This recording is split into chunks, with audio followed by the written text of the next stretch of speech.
Someone told me you talking shit. Yeah. Yeah. I was talking shit. NINJAKILLA. Stop fucking stop fucking, what's it called? What's it called when you push your and you take that shit out immediately? Stop us, dude. Stop us. Can you stop fucking us? Do you fucking, are you gonna commit? Are you gonna commit to this fucking game or not, dude? You're honeydicking us. You're fucking honeydicking us. Like, are you gonna commit to Tekken or not? Like, can we fucking know? Like, can we fucking know, dude? Like, we're sitting here with our dick in our fucking hand, like, waiting, like, final, like, NINJAKILLA, please, bro. Just fucking, like, get top 8 at EVO. Get top 8 at a major. Like, please, bro. Beat Mayo Ill. Don't fucking lose to Mayo Ill again. If you send me my 250, I got you. You're still trying to rob me. You're still trying to rob me. And NINJAKILLA, when do you ever get on not in the morning? I don't even play this game for real, bro. You talking about Tekken? I don't be playing no fucking Tekken. Yeah. Do you ever get on not in the morning? Because I still need to money match you. You supposed to money match? Yeah. Swear to God. Yeah.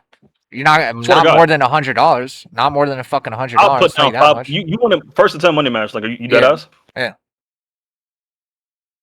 Joe, say you swear to God. What do you mean swear to fucking God? You said, no, you call me pussy. I don't talk shit. Blah blah blah blah blah. Yeah, because I've never heard you ever fucking in your entire life talk shit. I'm being real with you. I don't remember saying that. Unless it's 6 of rocking. All right, tell you what. I'm glad you brought that shit up. I'll money match you if you put down like 300. What, bro? Come on, bro. What?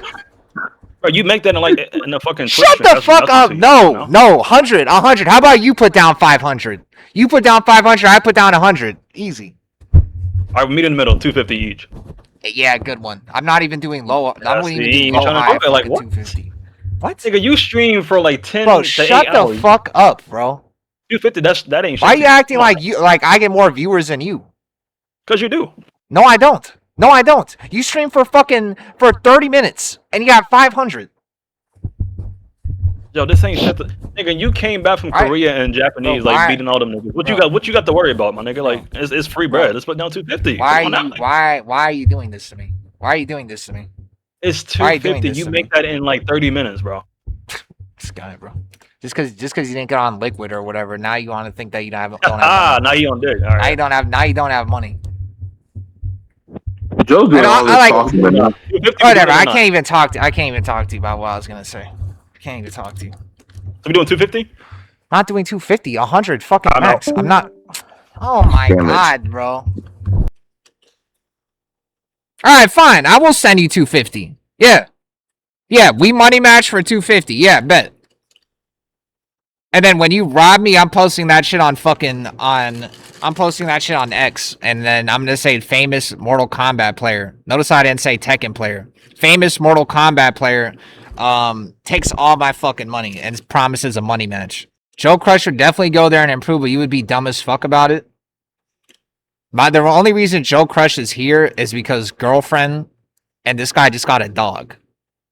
I don't think this guy's in his prime anymore. Oh, hell nah, Blood trying to make content? Yeah, I make content off of you scamming me. Yeah, for sure. And also, hey, NINJAKILLA, before you try to say I was trying to make content off of you, you're the one that said, how about you money match me? You're the one that said, how about you money match me? I just want to let that be known. You're the one that talked to me saying, how about you? Oh, Joe Budden, you're trying to get me to play this guy, that guy, this guy, that guy. Why don't you money match me? And I am putting up my own fucking money to do that against you. You did say that. You did say that. So it's not even like, oh yeah, let me just money match NINJAKILLA. This is great content. Because this shit stemmed from me being like, NINJAKILLA, how the fuck are you from MK and you don't like ever talk shit? And it's just like sure, your gameplay is entertaining, but like nothing about you, like personality wise, is fucking entertaining, at least to me. Like gameplay wise, like yeah, my dick is in my hand. Like, it's amazing, sure. But, like, entertainment-wise, like, how the fuck are you from MK, but you don't ever talk shit to anybody?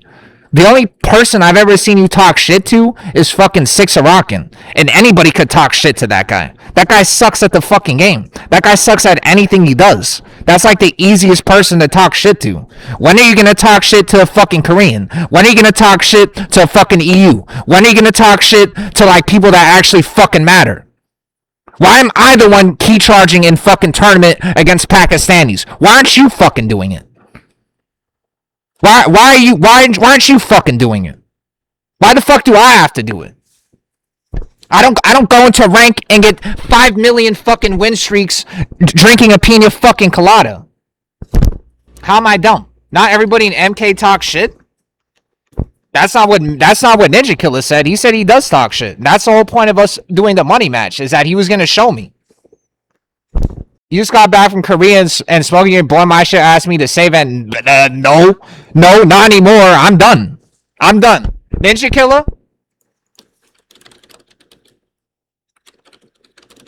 NINJAKILLA?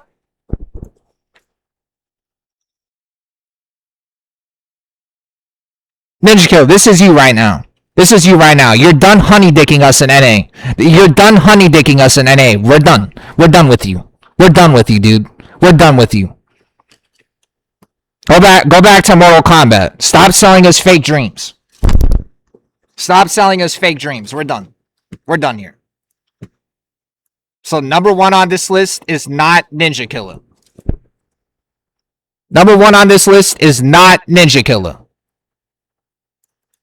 Number 2 on this list is King Ray. Number 3 on this list is Joe Crush. Number 4 on this list is Shadow. And everything else, I have no fucking clue. I tried, dog. Y'all got it? Bro, you didn't even leave the country. You did the Joe Crush meta. NINJAKILLA, if you really tried, you would have at least went to Evo France or Evo Japan. If you really tried. You did not fucking try, bro. You went to CEO twice.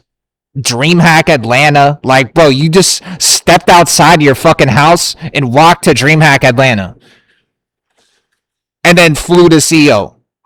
And you're telling me you tried. Yeah, alright, buddy. So you got 50 million win streaks, got 8 in fucking rank, and the only tournament you even, like, had any effort into going to is CEO. That's it. Because DreamHack Atlanta is literally, like, next door. Like, you didn't even have to buy an Uber or drive. You fucking just, like, stepped out of your fucking house, and then DreamHack Atlanta is right there.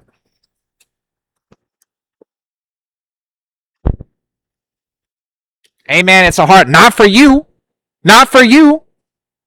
You get 800 fucking viewers. Why are you talking to me like I get more viewers and shit to you? You fucking can stream for like 10 hours with 800 viewers concurrently playing Tekken. Easily. You stream for like 30 minutes. What do you mean it's a hard fucking life? You have like a amazing audience, bro. He definitely, like, what? Not only that, you don't even have to stream. You have so many suckers, you could just put a fucking GoFundMe to send you to fucking Pakistan. Pakistan, Korea, Japan, Evo Japan. That shit will get filled up in 2 seconds. So even if you have a bum-ass sponsor, you could still just have your fucking community sponsor you. But for some reason, that's too much effort for you. And that's why NINJAKILLA is number 1 on not sending him to Pakistan. Because for some reason, NINJAKILLA doesn't want to put any more effort into anything Tekken related than he's already doing. If he has to lift his finger up to move the fucking umbrella on his pina colada even a little bit, then he's not going to do it. Not enough to kill, one last chance. Oh, and he went for the down 4 into the flip kick, and it was hard fought, but it feels like it's been forever, Obama, but we got a U.S. rep on this Tekken 8 Evo Top 8. Alright, what is the deal? Yo, what's good, man? Hello, can you hear me, yeah? Yeah. Alright, cool. So yeah, all this shit I'm hearing, like I'm just gonna be honest, I'm saying this not to rage bait you guys, because why would I? Think about it, right? Why would I try and rage bait you guys when there's nothing to gain out of it? Because there's no NA versus EU happening. Nothing's gonna happen, right? So I have no reason to rage bait you guys. I'm saying this because I want it to happen. I want NA versus EU to happen. And you can ask all the guys in Tekken 7, right? Ask Joey, ask Anakin, all of these guys that played NA versus EU the first time. This rivalry didn't exist until I made it exist. You know, and then, you know, we had to work very, very hard. I've been trying to get NA vs EU to happen since Tekken Tag 2 when we were back on Facebook, just talking shit back and forth and stuff, right? The issue is I've been around for a long time, and NA from the beginning had an issue. You know what the issue was? The issue was that a lot of the internationals used to come down to your tournament. Oh yeah, that's what I always hear the old like GM and stuff would say, is that Nin and Ni would all travel to like New York a lot. And there would always be events they'd go to, like consistently. Yeah, you have like tournaments, and like they would give him round. advice too. They would give him advice and stuff too. Nin was the hammest dude. That dude Nin used to be like, yo Nin, how can I get better at the game? Practice more, and if you got a wife, divorce her. Yeah. So you look, you had tournaments like final round, and that was an ATL. That was always the first tournament of the Tekken World Tour, right? And it happened since Tekken Tag 2, Tekken 6. You had Ao and Ni and JDCR, these guys coming down regularly, right? So you had access to these top players that EU didn't. And for a very long time, it's different to how it is today. But back then, bro, your infrastructure back in the day with tournaments and with internationals was way better than what it was in EU. The issue is that you have people like Anakin, I guess Inkognito, Just Frame James, Rip, like kind of these guys that were killing it, right? They were doing really well. And for some reason, and it kind of baffled me as well, why is it that everyone is just fanboying over these guys? They're not, they got a defeatist mentality that, oh, these are our best players, it doesn't matter if I lose because Anakin's gonna win. That type of shit, right? It's like, oh, Anakin's gonna win anyway, or Anakin will carry us. It's not. Are you talking about this mindset in Tekken 7 or Tekken 8? Bro, in Tekken in general. I'm talking about even Tekken Tag 2, bro. Like Jimmy J, Inkog, Anakin, these guys are gonna win, so it's fine. Or it doesn't matter if I get top 32 or I lose in top 64 because these guys will go and represent NA anyway, right? It's like, bro, it's defeatist, man. Where are the people that are, you know, you look up to the, even now, you guys look up to the Koreans so much that. Yeah, I know, I hate that shit. I hate that shit. Like all the dream trees, almost all of our top players have at least had like dream tree in their fucking name, and it pisses me off. Ulsan, yeah, bro, tree, this dream tree. I'm just gonna say, yeah, you know, JOKA at this, I'll tell him as a good example, because we've been playing since a long time. You know, I seen him from the start of his journey to where he ended up, right? In the beginning, he was just an online player from Birmingham. Then, but he always had this mindset of, I don't give a fuck who you are, you're beatable. If you're a human, you're beatable. Then what happens at mix-up? At the mix-up in Tekken 7, he beat Rangchu and Ulsan to win the mix-up. Bruv, there are not many people in NA or EU that have done what this guy did, because he has the right mindset. When I'm on Twitter, when I'm on Twitch and shit, when I'm even in the crowd, I'm seeing the maddest dick riding. It's like, yeah, I know, NA dick rides so much that it's like, bro, you mentally, you'll never be able to defeat these people. You'll never be able to defeat Korea. You'll never be able to defeat Pakistan, you know, consistently, because you guys will look up to them and say, yeah, these guys are the best. Oh, ATIF is the best. Oh, you know, this guy's the best. Bro, you have the wrong mentality. That's in my opinion, right? It's always been this way.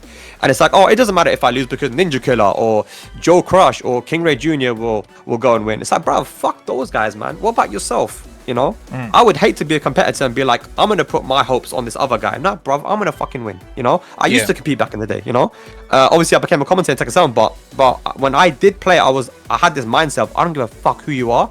I'm gonna beat you. And I'll play some of these guys, even JDCR and all these guys. I've beaten them before. You know, not in obviously tournament, but you know, I've played them, and these guys know. You know, you talk to some of your own top players, talk to Anakin, talk to Joey about like me in it when I play, bro. I had the skill, but it's the belief that matters. And you guys don't have the belief because you're too busy dick riding and tweeting about the fucking game. This is what annoys me.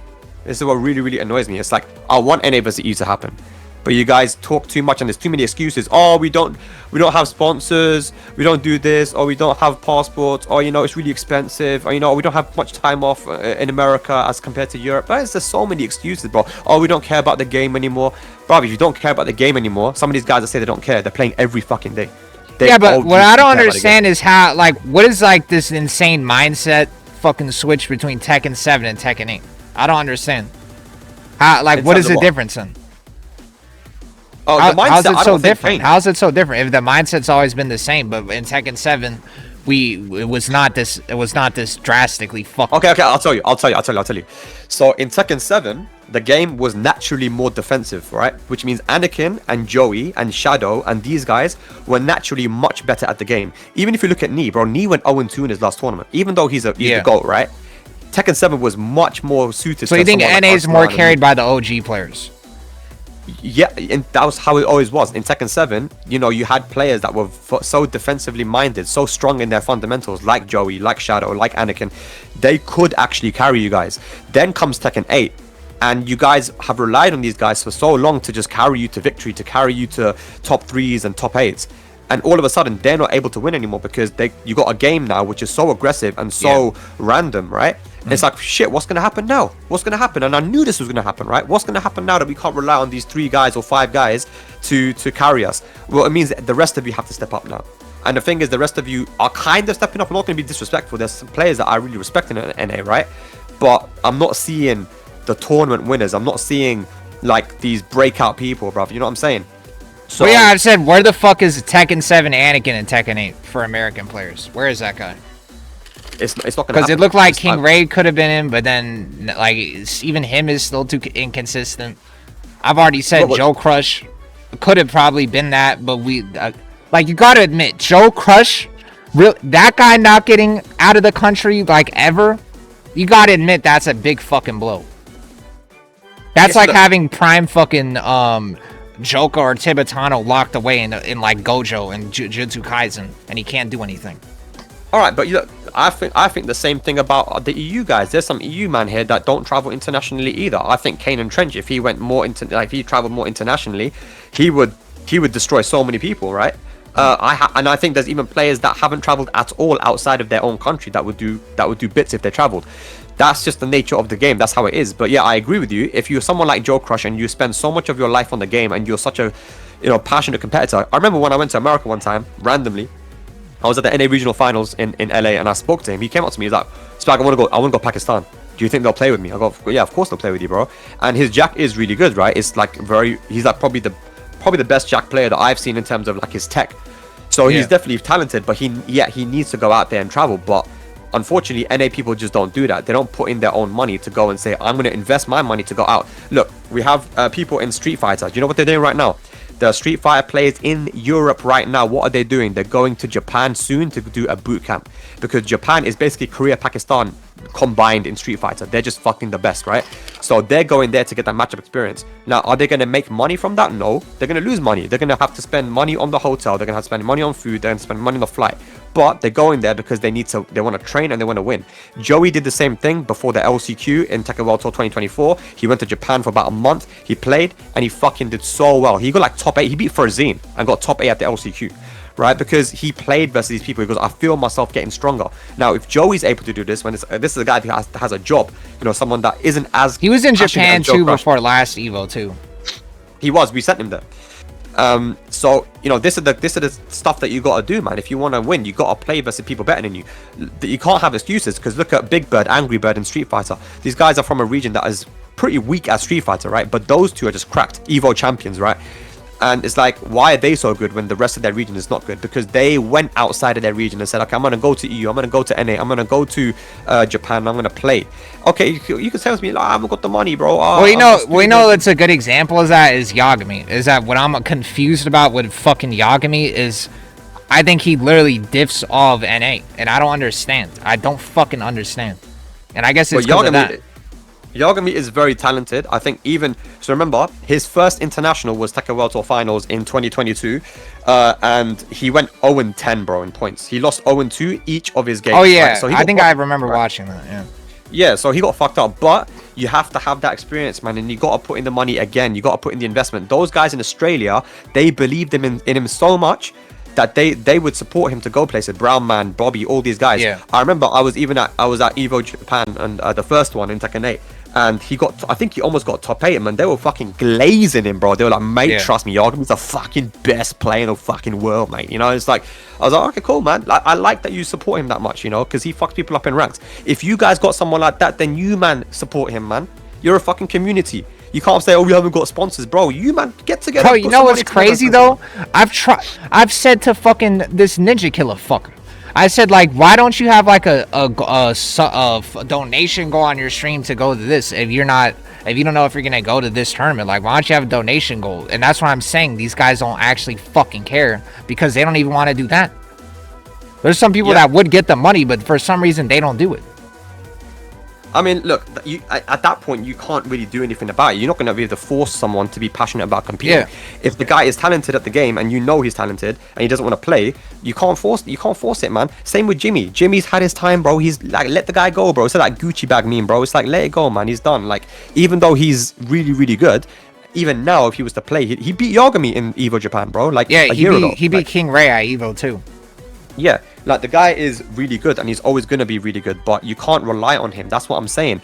And even you, Joe, like, you talk a lot about this guy, that guy, Joe Crush, this, that. Bro, what about you? I know. You know? I want to go to fucking Pakistan too. If they didn't have a level 3 travel advisory, I would be at Pakistan. I swear to God, I would be there. Bro, there's nothing going to happen to you when we're there. Listen, when I go to Pakistan, I have the contacts that will allow you to be safer than you are in America, bro. We know people. Really? You can have 2 or 3 bodyguards with you all time, bro. When I went to Pakistan, I remember I went to a place with Brown Man to go shopping, right? I got a call and they said to me, Spag, what are you doing on your own, bro? You have to go with bodyguards, man. We got 2 bodyguards with you at all time. When you came to Pakistan, she had bodyguards, bro. Ray Little Black, honestly, like, cause I'm not afraid. I just have a family member that is like works in the airline industry, and that's how I'm able to travel to shit. Cause I fly standby and I get the cheat code by flying on standby for like pretty cheap. And they're like, nah, fuck you. You go into Pakistan, you're gonna get kidnapped. You're like a white man that's like 6'2", and you're not gonna be able to blend in. Listen, if you go to Pakistan as a white guy, you're gonna be shown so much hospitality. Like, just a foreigner, you know, any foreigner, when you go to Pakistan, bro, you're shown a lot of love. You don't pay for food. It's like it's crazy, man. That's number 1. Number 2, like, you can't be scared to go to Pakistan, or no one else should be. If I remember, Ray Little Black messaged me. She was a former porn star, right, from Japan, who's like, she's become Muslim now, and she's like, I want to go to Pakistan. I want to go to Lahore. So I hit my contacts. She ended up going there when it was all over the news, right? But if a 4'11" girl from Japan who's super famous can be totally fine in Pakistan, bruv, you're going to be okay, man. It's not a problem.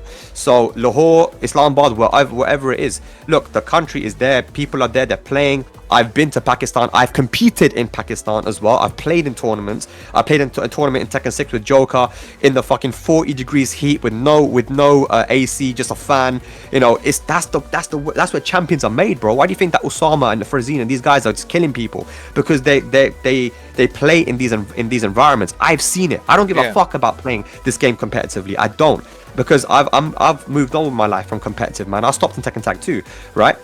But if I wanted to compete, I know what I would do.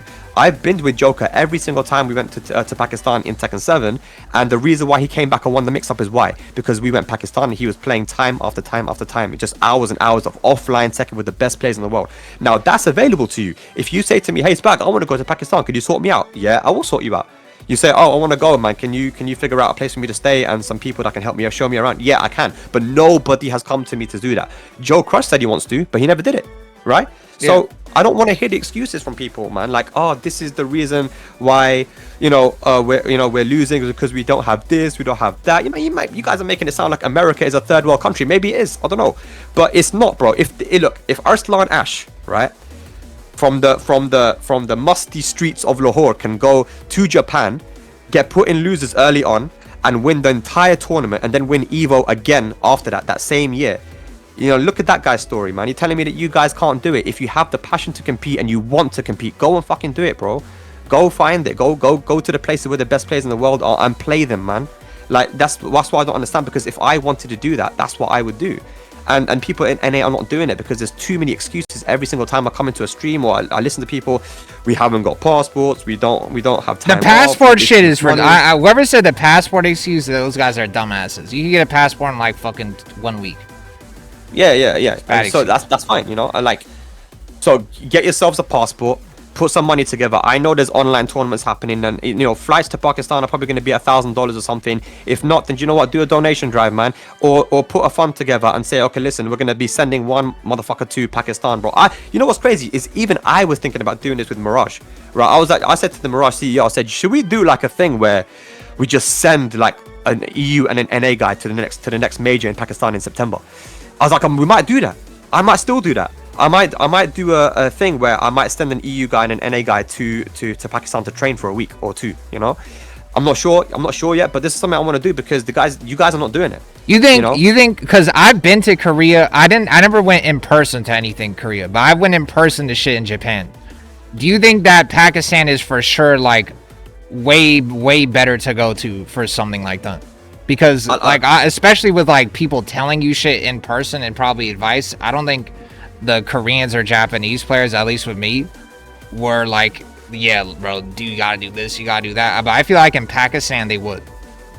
I'll explain something to you. Yeah, I've been Japan, I've been Korea, I've been Pakistan multiple times, and I'm not just saying this because I'm Pakistani. Yeah, if you play online in Korea, it's a great experience. It's fine. My first time I went to Korea, I played online. I played knee. I found knee straight away. Just pure chance. And we did like 3 or 4 death matches, right? I learned a lot.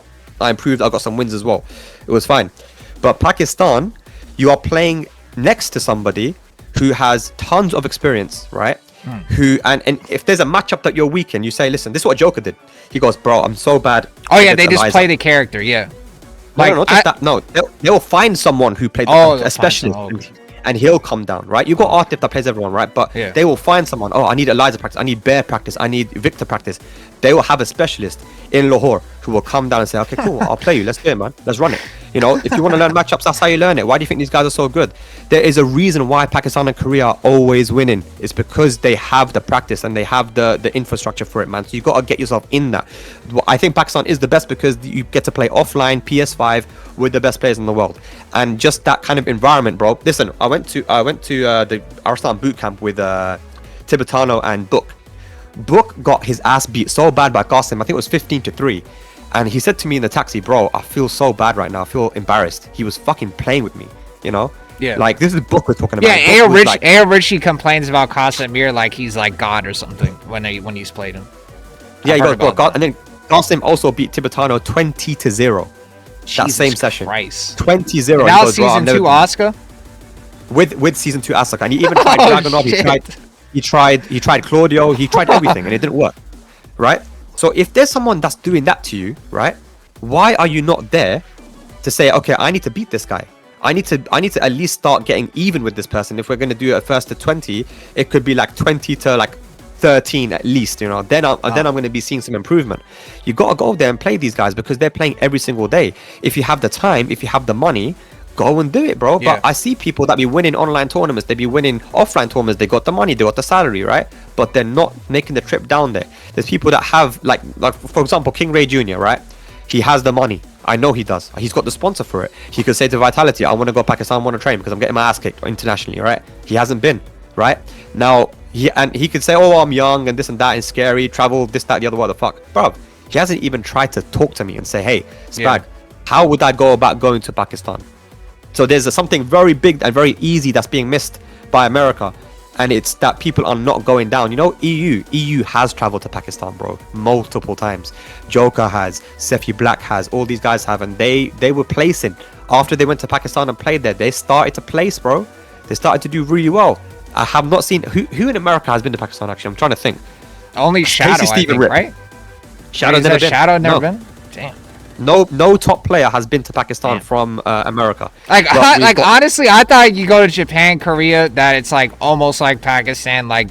But I'm not gonna lie, I didn't see the improvement in my, maybe because I'm a dumbass or something, but I didn't see the improvement in my gameplay that crazily after the first time I was in Japan. That like when I went to Japan the first time, I was like, oh, I see, like everybody's sidestepping a lot. I can't just play super linear. But then after that, it felt like I started getting diminishing returns going back. And like with Pakistan, it feels like that would be definitely, I would see for sure like improvement immediately. Even if I am a dumbass and I'm not adapting or whatever. Yeah. No, okay, so look, there's a way to go about improving when you go and play versus people that are better than you, right? you lose to Knee and you say to him, okay, what did I do? What could I have done better? Okay, cool. You take some tips. But I'm talking about you're playing against someone in person, sitting next to them. Let's say Dawood. I had a good example. I played against Dawood, right? Yeah.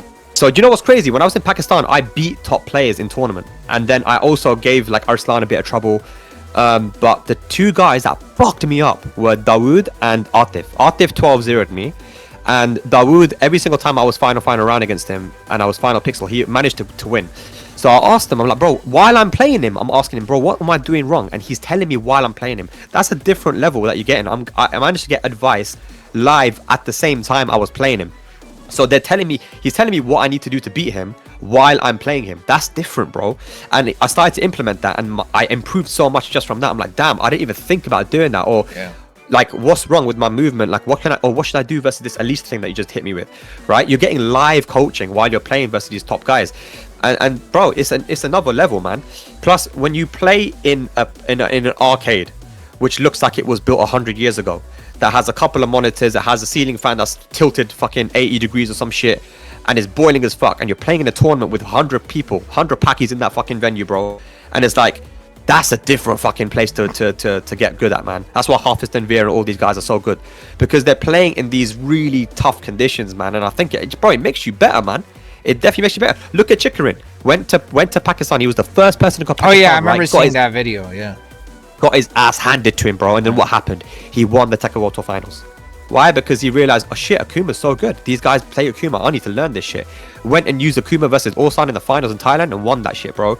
So if other people are doing it, this is what I don't understand. And it's like, I haven't even bothered to say it. So you think that's the answer? You think that's literally the answer? It's just Pakistan?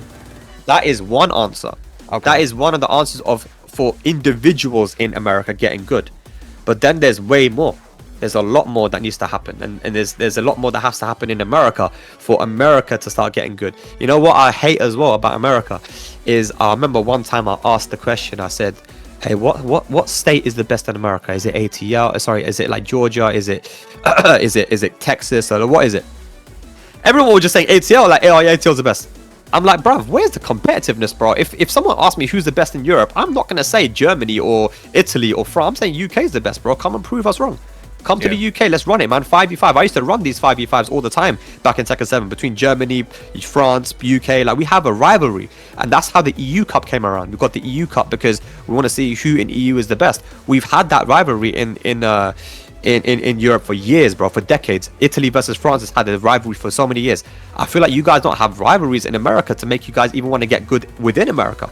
Where's the beef between like Texas and Florida and these guys, man? It's like, nah, we're just gonna suck each other's dicks and 69 each other, but and just say that ATL is the best. It's just whack, bro. It's so whack.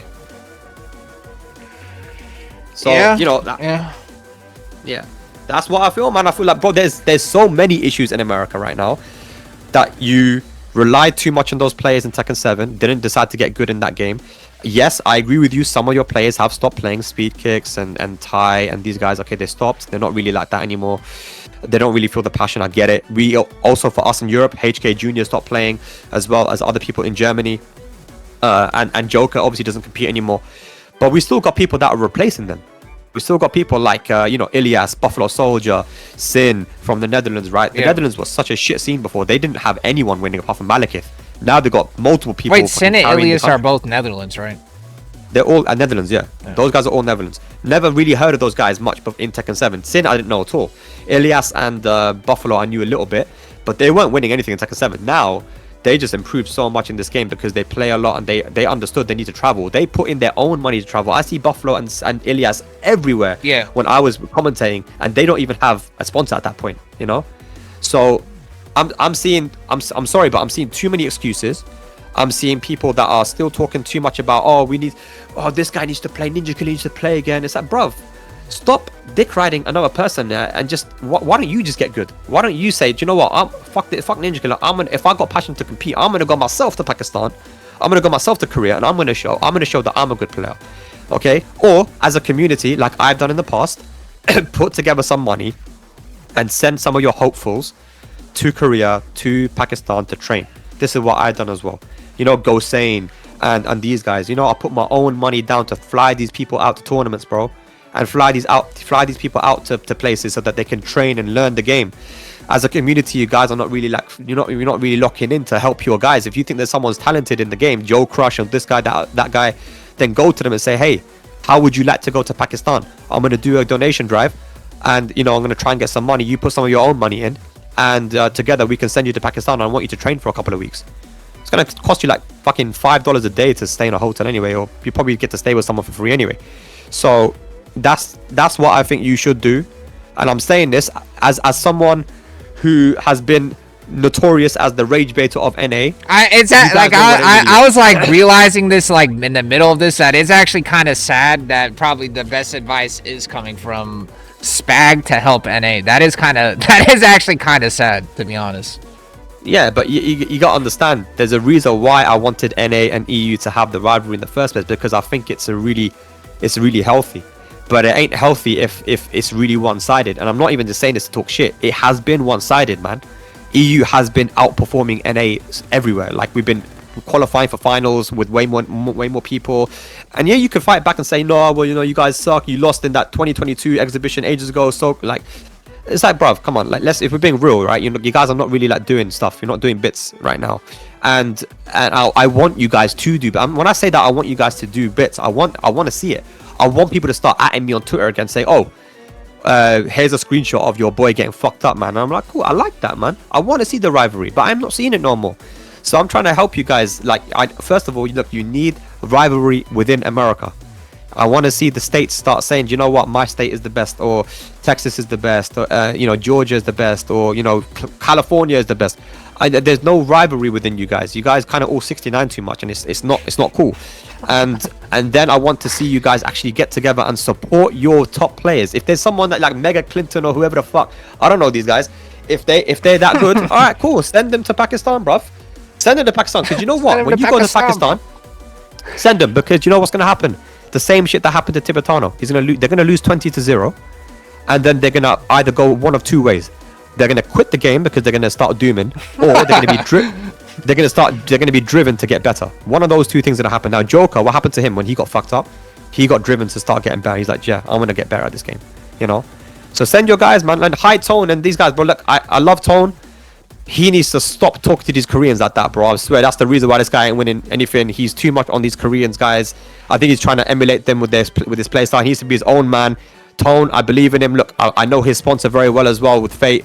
The very, very good guy. If he wanted to go to Pakistan, he could do that too. Yeah, they definitely could, because that was an Arslan Ash fucking sponsor. Yeah. So he needs to stop tweeting at low high and start locking in and playing the game. If he wants to actually play this game and win, he's got the best character in the game, right? So what's going on? Is maybe you're looking up to low high a little bit too much with these Korean guys, and a lot of people have this issue, even in Europe. Go to Pakistan, man. Go to somewhere like this, and it's going to be scary, man. Oh shit, it's a country that no one really travels to. But that's what you got to do if you want to be great, That's what it is. I'm not just saying that's the answer to everything. That I'll go to Pakistan, but I'm saying you guys don't even travel anywhere. It's been an issue with America for so many years. You guys never travel anywhere, and I've been telling you guys, get yourself a passport and fucking travel. Well, you gotta admit though that the financial situations are definitely like more complicated in America than EU, especially like if you live in like a major city, like more expensive. Well, what's expensive? Sorry. Like just the cost of living, like just everything. I feel like there's like the majority of the big cities in the NA are definitely like more expensive than a lot of the places in the EU, unless you are in like the UK or in like France or some shit. That's not true, bro. Like, look, Switzerland is extremely expensive, cost of living. Yeah, true. Switzerland, and that's where Kira is from. Yeah. Netherlands is also very expensive if you're in Amsterdam, which is again where Ilias and these guys are from. London is very, very expensive, and that's where a lot of our top players are from, right? K-Wiz, Gosain, these guys. I will say too, and you guys have to travel to the NA. Like all the big tournaments are technically in NA too, that you guys do have to travel to. Look, there have been 3 or 4 major events that are qualifiers for the EWC in NA, and only one in Europe with the mix-up. And then I think there was one in Korea.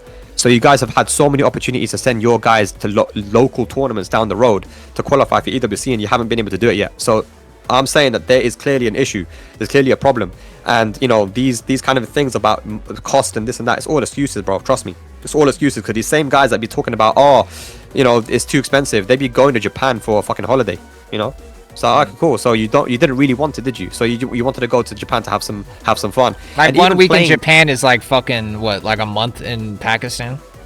Yeah, like you go to Japan, you go to Tokyo. You've been there, right? Yeah. Like it's expensive to get a hotel or Airbnb in Tokyo. Osaka is cheap, but Tokyo is very expensive, and you can eat cheap if you go to the convenience stores, right? But bro, nothing's gonna beat the cost of living in Pakistan, bro. Like these guys, their monthly salary is like $300, man.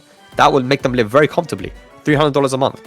And that's why these Pakistanis, they be trying so hard, because they know if they can get a nice salary from a top tier team, they're going to be set for life, bro. Arslan and these guys, they're set for life, man. You know, they live in Pakistan, and well, he lives in Japan now, but ATIF and these guys, you know, they're killing it.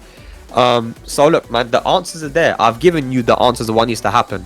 And you guys need to stop living in the past. Stop talking about NINJAKILLA and Jimmy and Anakin and Joey and Joe Crush and all these guys. Okay, yeah, these are your top players, but you can't fucking hold their hand and take them where you want to take them. Bro, if you yourself want America to be good, then anyone that's watching in the chat right now, why don't you go to Pakistan? Why don't you go to Korea? Why don't you get good at the game? Right? Like, there's other people in Europe that have been stepping up and been getting good. There's names that are coming out that I never heard of in Tekken 7, right? And that's me, and I was a try-hard in Tekken 7, bro. I was learning about all these players, but I'm not seeing Americans travel anyway, and I'm not seeing the top players. Again, not a single top player has been to Pakistan, but Ni has, CBM has, Ulsan has, AK has, Dojin has, Sefi has, JOKA has, Gosain has. Multiple times, by the way, right? Chikarin has. So we've had Japanese, we've had Book has, so Thai, Book's been there, Tibetano's been there. So you're telling me that EU, Korea and Japan and Thailand and the Philippines have all been to Pakistan to train, but the Americans haven't, and you're telling me that, there's an issue with your players? Well, there is like a tiny part too, that there also is like obviously more like dangerous, what's it called, political ties between Americans and Pakistanis, obviously. Compared to that's a government thing, bro. Right now, if you want, I'm saying that definitely has something to do with it, for sure. No, that's not got anything to do with it. Really? That's not got anything. Right now, the government in Pakistan is very friendly towards USA. They're very pro USA, right? And I don't want to get into politics, but right now the Pakistani government is pro USA, pro Trump. They even met up in America recently for some fucking thing. Like, it's not that deep. It's not how it was when there was a war in Afghanistan. Yeah. And even then, the danger was up north anyway. It wasn't in Lahore, in the Punjab region. So it's never really been an issue, and that's something that's pissed off like the organizers in Pakistan, because that level 3 advisory thing is kind of preventing people from traveling. Yeah, like honestly, that and the India stuff, like that, I feel like if those two things weren't the case, I probably would have already been there, to be honest.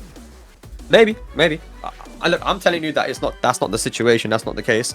But again, I'm just telling you what you guys need to do. You know, I actually don't care if you don't do it. Like, that's on you. I got my people here in Europe that I'm gonna send down to Pakistan anyway. And you know what's crazy?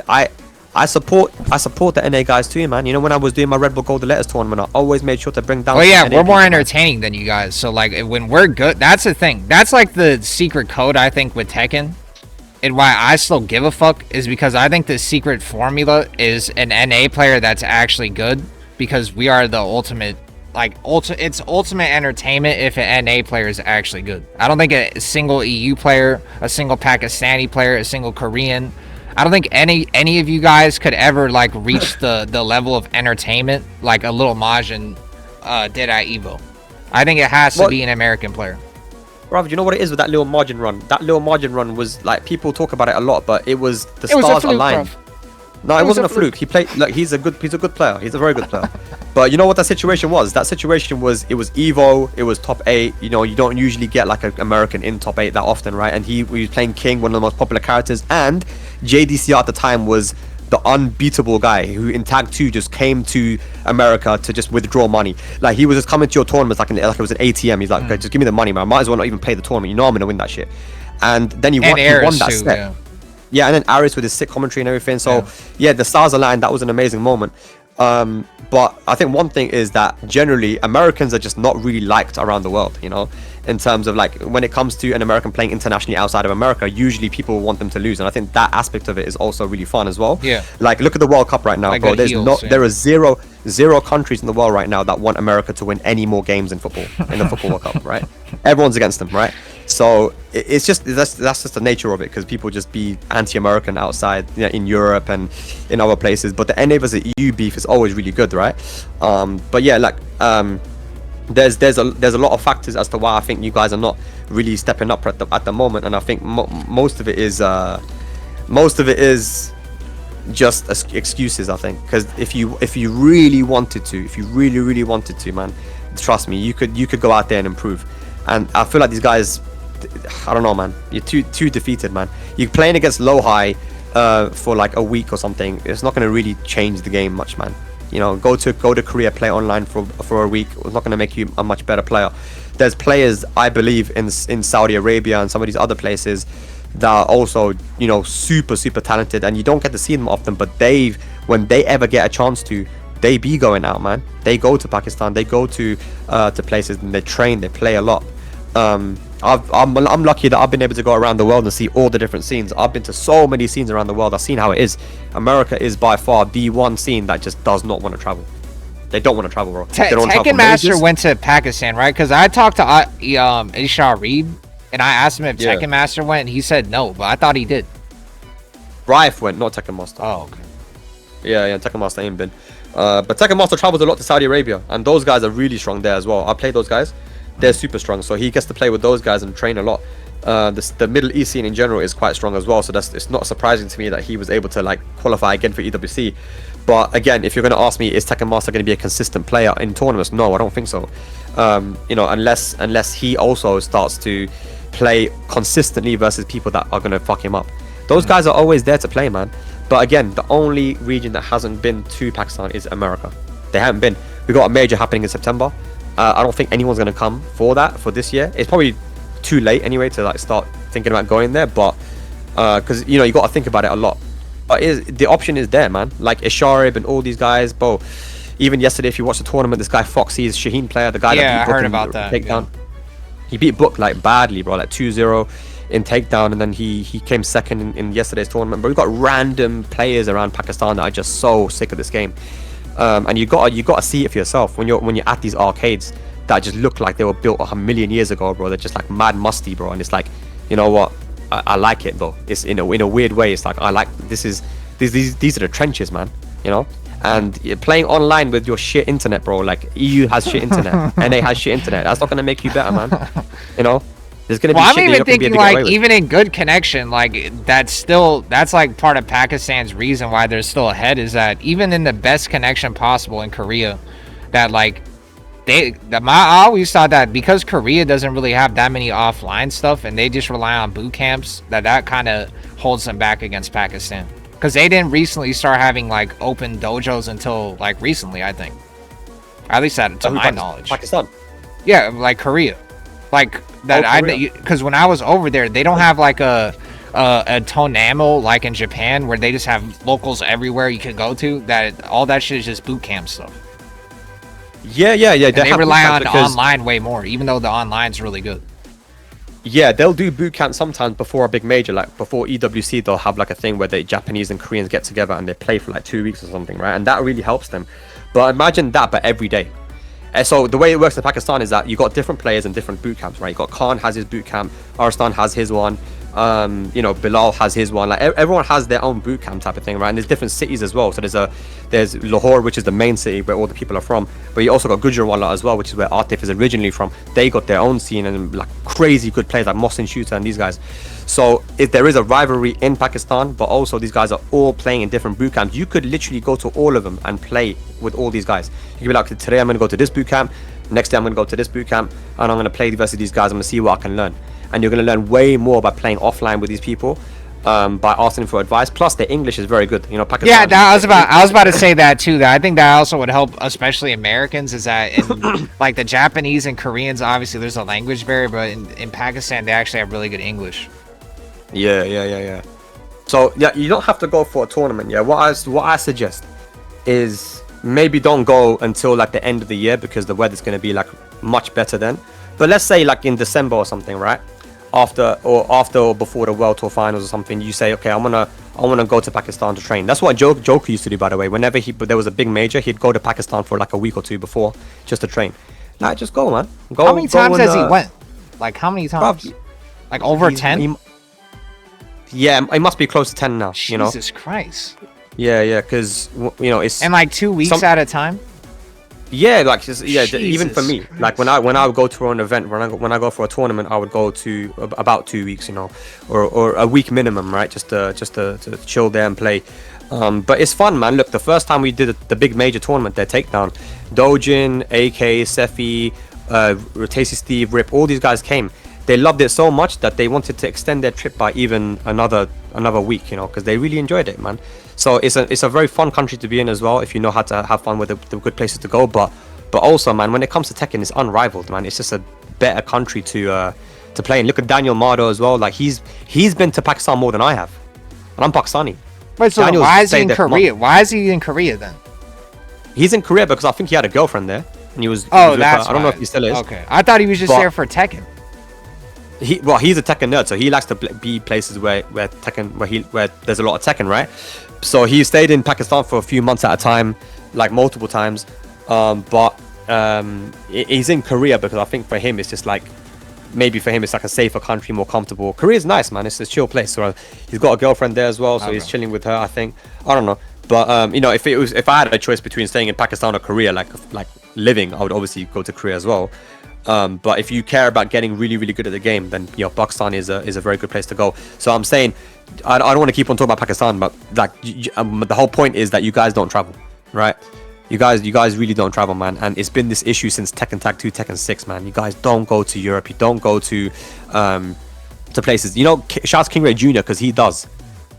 He does. Like King Ray Jr. has made it like a thing. Like he cares about the NA EU beef. He always be hitting me up whenever he beats people in Europe. And he says, look, I'm going to travel. I'm going to be the one from NA that actually travels places. Shadow does as well. Shouts to him. But other people, bro, they don't be traveling, man. And I don't want to hear the excuse about, you know, sponsorship, man, because you don't need a sponsor to go to places, man. You don't need one. Like, yeah, it would be good to have one. But if there's a major, like, go improve. Like, go to Europe and go to our major events and see what you can learn. Maybe you'll learn something. Or if you can win the tournament, that's a lot of bragging rights, right? Right now people just want to go places where there's EWC. It's like, oh yeah, I want to go to the EWC tournaments. Like, bro, fuck that. There's more than just EWC, bro. There's so many tournaments happening. Go to the Challenger in Japan. Go anywhere, man. Like, you guys just don't travel at all. I don't know. I don't know. It's just a money thing. That's the biggest excuse I hear, is just a money thing. That, like, why the fuck would anybody's, like, parents, like, because we have a lot of new kids that are playing Tekken in NA. Like, there's some new kids that are coming up. But, like, I don't think their parents are ever going to give them, like, the go-ahead on, like, yeah, bro. Just, like, yeah, save up your money and just go to Pakistan, go to Korea, go to Japan, and then, yeah, don't worry. We'll pay for all that shit, blah, blah, blah. And also, too, I think another thing that I kind of forgot to mention is that video game culture is not as prevalent in NA compared to EU.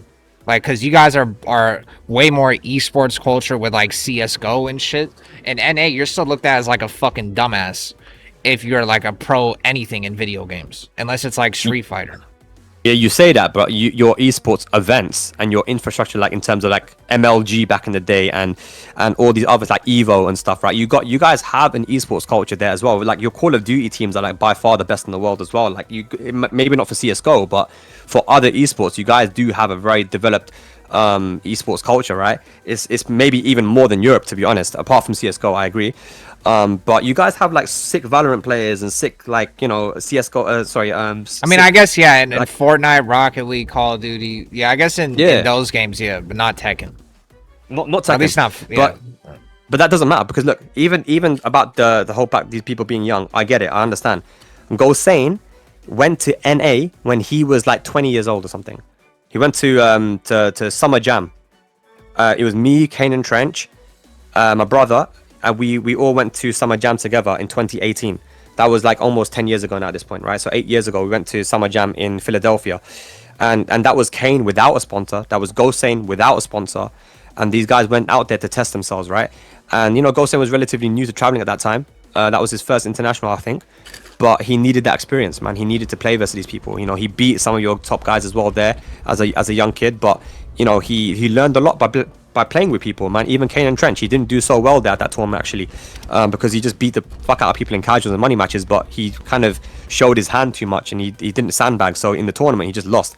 But even for that, you know, that was something that he learned from. But he put his own money in this shit, man. You know, to go. So again, look. I'm not saying that it's easy for young people to go, but the way that you guys are acting right now is that you're making it out to be like it's impossible. Because no one in America travels, no one's even thinking about doing it. But if one person starts going out and traveling, or you know, 1 or 2 top players, then it might give the rest of the people in NA some belief that maybe I can do it too. Oh, like maybe like Joe Crush comes back from Pakistan like, bro, it was so cheap. I literally didn't have to spend anything while I was out there. All I had to do was pay for the flight. It was only like $800, and that sorted me out for 2 weeks. Maybe other people are like, fuck, I'll do that too, you know? This is what I used to do. I used to help people booking their flights in Europe. I used to tell people, bro, it's so cheap to just go to America. It's so cheap to go here and there. Let's go, man.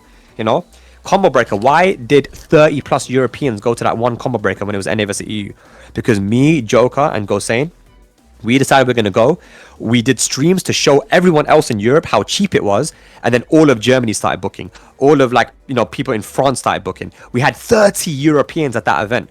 Why so many? Because we managed as a community to convince each other that it's actually not that expensive. They didn't know. Most of these guys hadn't been to America before. That was Joker's first time too. Right? But I convinced everyone, bro, it's cheap. Let's go. And then we did a fucking sick NA vs EU exhibition that ended up being in the history books, man. It's like one of the best exhibitions of all time. Michael Murray came up to me like, yo, that was the best shit I've ever seen, man. Even Yasuda and all the rest of the Namco people, they were saying, why don't we do this shit at Namco? This was like the best thing ever, man. You know? And it's because we as a community got together to convince other people to just go. It's not impossible. People used to think it's impossible to go to America. Oh, it's so expensive. EO is like $3,000. No. Combo Breakers Chicago, bro. The flight was like $500. Accommodation, if you book together, is like another 150 or something, or 200. It's actually not that expensive. Everyone's like, holy shit, and then they're all booked, you know. So I'm talking about the fact that Europe has historically always been the one to travel, and yes, you guys have the best tournaments in your region, but you know what? Why that's also a double-edged sword. Even though you have the best tournaments in your region, it makes you guys not want to travel outside, and because you're not traveling outside, you're not learning anything. You're just playing on 100 MS connections, playing versus dumbasses that just fucking spam dick jabs all the time. And you're like, yeah, cool, man. I got my GOD 6. Safe. I'm sick. And you go to a tournament and get top 64. You know? This is what's happening right now. You're in a fucking loop at the moment, man.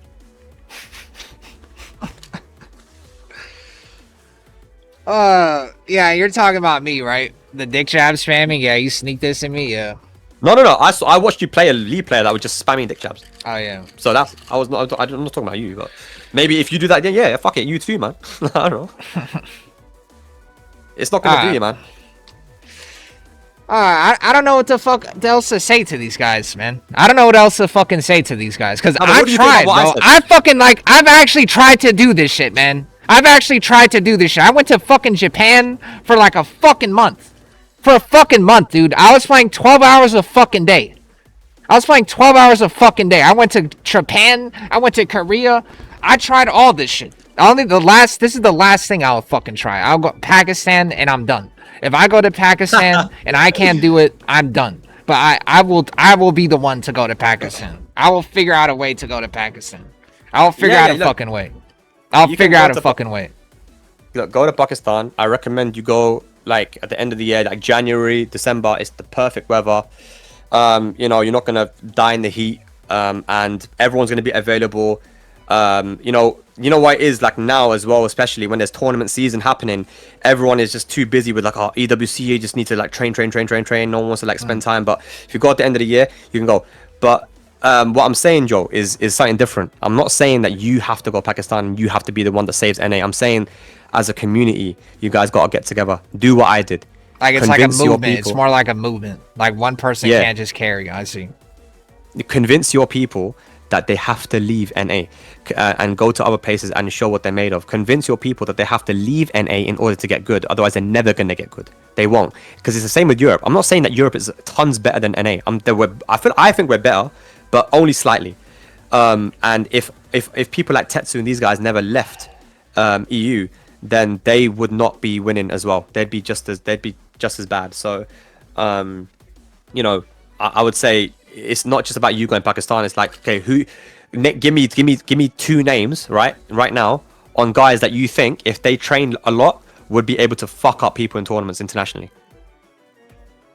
To go, like, if they went to Pakistan. No, anywhere. Like if they went if they went to Pakistan and trained, or they actually took the shit seriously. In America. Yeah, in America. Give me 2 names. Well, yeah, obviously, if Joe Crush went to Pakistan, GG's. If NINJAKILLA went to well, actually, no, I don't even want to say NINJAKILLA anymore. The guy doesn't even give a fuck. If theoretically NINJAKILLA did give a fuck about Tekken, then yeah, GG's. Okay. Yeah, and I'd say honorable mention like someone like JAKEMAN too. JAKEMAN's sick, yeah. The King player, right? Yeah, King player. Yeah. And does he care about traveling? Does he care about competing? No. I don't even know. I've never spoken to him. I mean, he cares about competing, but he's not traveling. He's also like kind of young, and I don't think he has the money to travel. All right, cool. So he hasn't got the money to travel. But he wants to travel, and he wants to compete, and he wants to be the best because he's got all the boxes ticked. Apart from I haven't got the money. The money is not the issue, bro. That's not the hard part. Because as a community, if you come together and say, we're going to send our guy to a tournament, here's the link, donate, right?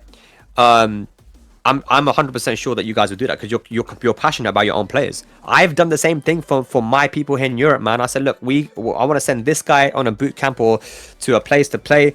Even my friend Yuki, man, he sent Super Akuma with his own money to Japan for 2 weeks and said, I want this guy to train there because he's our best French player. I need him to improve. You know, like we look after our guys like that. You know, Avery's saying that SPAG'S asking us to be homeless. The money's always a hard part. What are we smoking? I'm not asking you to be homeless, bruv, but I don't buy the excuse anymore because I've seen people here who don't have any money who have been supported by their community to go out and play. You know, look at the Netherlands, man. These guys they support Ilyas Sin and Buffalo like anything, bro. If those guys wanted to send, like if Ilyas needed money to go to a tournament, do you think the Netherlands would not pay them? Of course, the Netherlands community, the local community would get together and say, okay, you give in $50, I give 50. Okay, here's the money. Ilyas, go do your thing. Let's represent us and go and win. You know?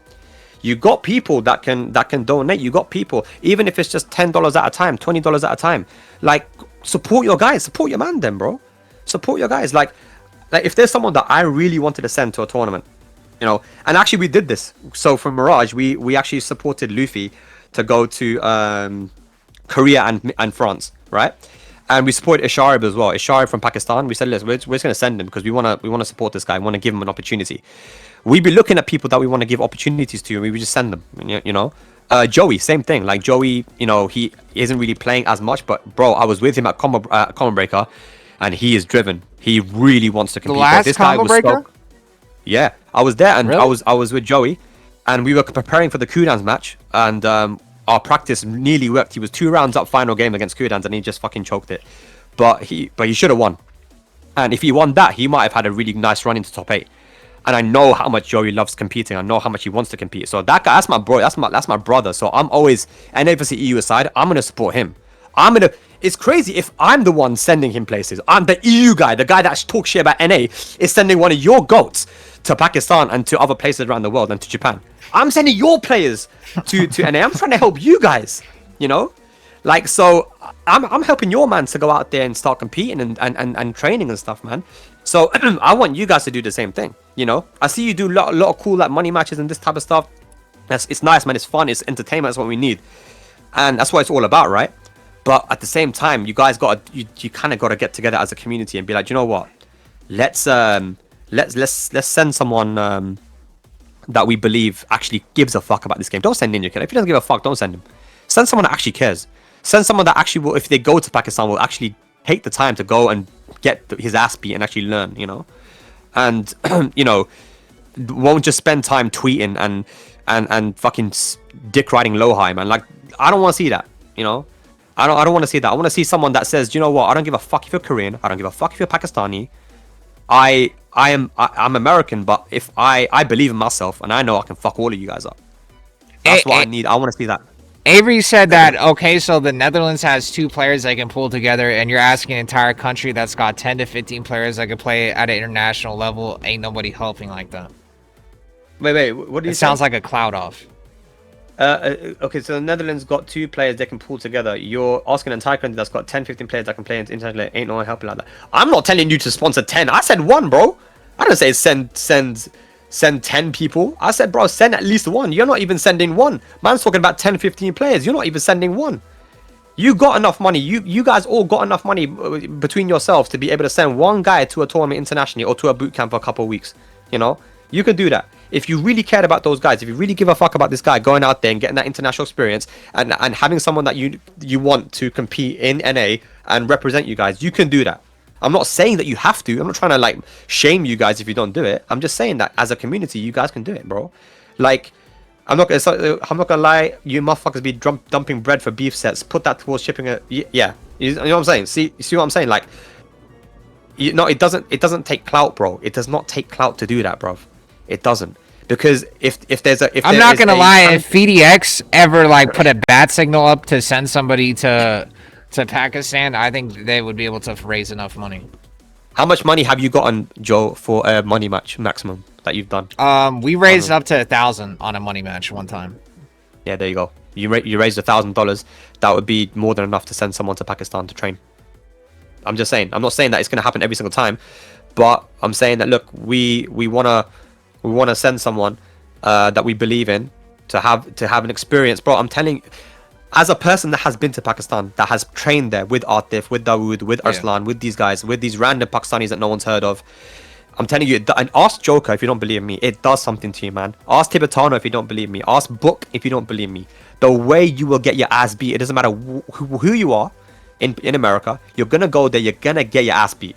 You would rather practice in Korea because it's more comfortable for you, because you can stay at home and be online and just be like, okay, cool, and now I can go for a walk and you know, at night and go get some I don't know, some ginseng tea from the convenience store, bro. Like, yeah, okay, it's more comfortable. Korea is pretty humid though. That shit is like kind of annoying how humid it fucking is over there. It can be, yeah, it can be. In winter, obviously, it's cold. It's obviously nothing on Pakistan though. Yeah. So I get it. It's more comfortable. You'd rather train in Korea. I get it. But you're not going to get the same practices if you're in Pakistan. That's just because of the way that it is. The boot camps, the boot camp and arcade culture is still so alive in Pakistan. And plus, think about it. Some of these Korean players have jobs, man. They're not going to be able to play until in the late evening, you know. And you're not going to be able to get sets with them that easily as compared to the Pakistanis who are doing this full time. Qasim is just in that boot camp 24 hours, bro. He's there the whole time. You have access to these fucking killer international players. That's a good point. That they're like basically like degenerates over there, even though they're not degenerates, but they get paid. Yeah, because they're making money enough to be able to live comfortably in Pakistan on their salaries. So this is their job. So and that's the thing. So yeah, okay, I know you'd rather train in Korea, bro. I would rather train in Korea too. Fuck it, man. I love Korea. Korea's fun. But you know, if you actually want to get good, man, do what these other guys have done. I don't get it. Like the evidence is there, bro. Other people that did it worked for them. It worked for Chikrin. It worked for Ni. It worked for JOKA. You know, so why would it not work for you guys if you have a very talented player and they're just lacking that international experience? You know, Spag, would you say that NA should just stop dick riding and worry about status? I mean, that's between you guys, man. I feel like from the outside looking in, there are just some players that dick ride too much the Koreans, and especially in NA. And when you dick ride the Koreans that much, you will never beat them because you've already defeated yourself. Like you already put them on a pedestal. You've already put them on such a degree that you can't even imagine beating them. You know, they're like your idol. You can't idolize someone. I'm not gonna lie, HAKUSONATA, you're talking to the wrong fucking person, dude. Lohai was one of my favorite players to watch in Tekken 7. I still key charged him and called him a pussy in Korean. You're talking the wrong person. It's just NINJAKILLA, yeah, bro. NINJAKILLA, sure. I had NINJAKILLA's cock in my fucking mouth a little bit too much recently, sure. But I mean, this guy had 60,000 wins on Wavelength, like 60 million streaking in God 6, and it got to a point where it was pissing me the fuck off. Yeah, like, yeah. No, it's like, good. I'm just pissed off. Like, why? Like, why? Yeah. I get it, man. He had a big streak, and you're like, this guy should be traveling internationally. Yeah, I'm like, why, bro? Yeah. For sure. And then he's doing this shit where he's like, "Oh, I'm just a casual player." So you're telling me you're not 100% and you're doing this? How is this possible? I just think he was just trying to aura farm, bro. He does care about the game. I think he's sponsored now anyway. He's going CEO, right? But it's not even like I don't think it's even that good of a sponsor. I think it's like a Mortal Kombat sponsor. Because like I was saying earlier, he could have been part of Weeaboo, the Weeaboo sponsor that would have sent him to shit, but he chose a Mortal Kombat sponsor. Now it's like he didn't go to, like, since DreamHack Atlanta, he hasn't gone anything except maybe Evo and CO, but he's not going out of the country. I spoke to Dion, and he told me that he hit him up, but NINJAKILLA was like, I didn't know what to do, I didn't know what to say. Like, he just hasn't been in this situation apparently before, so he took an L there, right? But yeah, look. You forget about that guy. If this guy's saying I'm just a casual, I don't care, then why should you care if he doesn't care? Yeah, I know. I'm at that point now. I'm tired of it. Yeah. Fuck it, send me to Pakistan, I'll qualify for EWC, LCQ. Yeah, bro, look, even Avery, man, you know, like he's not totally shit at the game, you know? He's alright, he's okay, man. And I think if he goes to Pakistan, either one or two things are gonna happen. He's either gonna say, fuck this, I'm not playing this game again because I just got my ass beat and there's levels to the shit, or he'll actually say, do you know what, I've actually improved so much and I can actually win now, maybe, you know? So it maybe him as well, I don't know. So you think someone else was asking too, so like you send someone like Avery or JAKEMAN to Pakistan, that bleeds into like the entire scene, or at least like the local scene they're part of, and then that could bleed into other things? Oh yeah, man. If you got someone like JAKEMAN and Avery, right? Let's say pure example, right? They went to Pakistan and they just improved like crazy. They brought home some real good tech, the same way the Chikarin did with Akuma and stuff in Tekken 7. Then that is gonna bleed into the scene, because if they keep on playing, like if JAKEMAN continues to play with his scene after going to Pakistan, then or after training in wherever country, then obviously you have to prop up your local scene as well. That's why when you said, "Oh fuck you, Jimmy," I get what you're saying. You want the top players to level up the younger guys, right, and the weaker guys. Yes, if they go, they also have to go and actually level up the younger guys as well. You can't just be good in a vacuum and then not play no one and be like, yeah, cool, you know. Send someone, like, take it seriously what I'm saying, bro. Send someone like JAKEMAN. I think that guy's good, you know. JAKEMAN is good. I like that guy, you know. I've never spoken to him before, but I think his king is very talented. I think he beat Arslan one time. Yeah, he beat Gosen as well. Breaker, that shows talent, you know, but it's not going to be consistent, because anyone in Tekken 8, any half decent player can actually win a set versus a top player in this game. You know this, in Tekken 8 especially, right? Yeah. Now, you're not touching these guys in Tekken 7, right? But in Tekken 8, yeah, you know, bro, even I can beat these guys in the first or two, you know? And I don't even play the game like that. But in doing it consistently is the hard part. Like what Farzine and Morgold and ATIF and these guys are doing. That's the level you want to get to, right? When you start playing consistent. So I'm seeing you NA guys, and I'm like, you know what? The fact that you guys are this good and you haven't even traveled is impressive, because we have, and EU has traveled. It's actually good that you guys have gotten this good, but you've got to start leaving now. You're going to hit a plateau. You're going to hit a ceiling that you can't get past anymore if you just continue to play in NA. So you got to go, and it's the whole point is, as a community, you got to support each other, man. That's the main thing, because that's what EU's been doing for a long time. We never said, oh, it's so expensive, the cost of living in London and UK is so high, you know, our salaries are really low compared to NA, and blah blah blah blah blah. And this is all true, by the way. You know, houses in outside of London, not even in London, are like $1 million.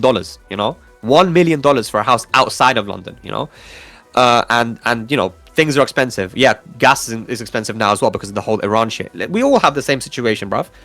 But we still, as a community, help each other. We get together, we say, alright, cool, man. Like I said, the Netherlands are going to be like, if any of their boys needed help, we're going to send them. They believed in Ilyas so much, they were dick riding that guy so much, that they actually supported him, you know, as a community. And we had the same situation here as well, man. Look, with JOKA, with some of these guys in UK, in Europe, Super Akuma, we supported those guys when they didn't have support. I supported the Korean guys. I sponsored CBM for some tournaments, man. Because that was my brother, man. You know, he still is.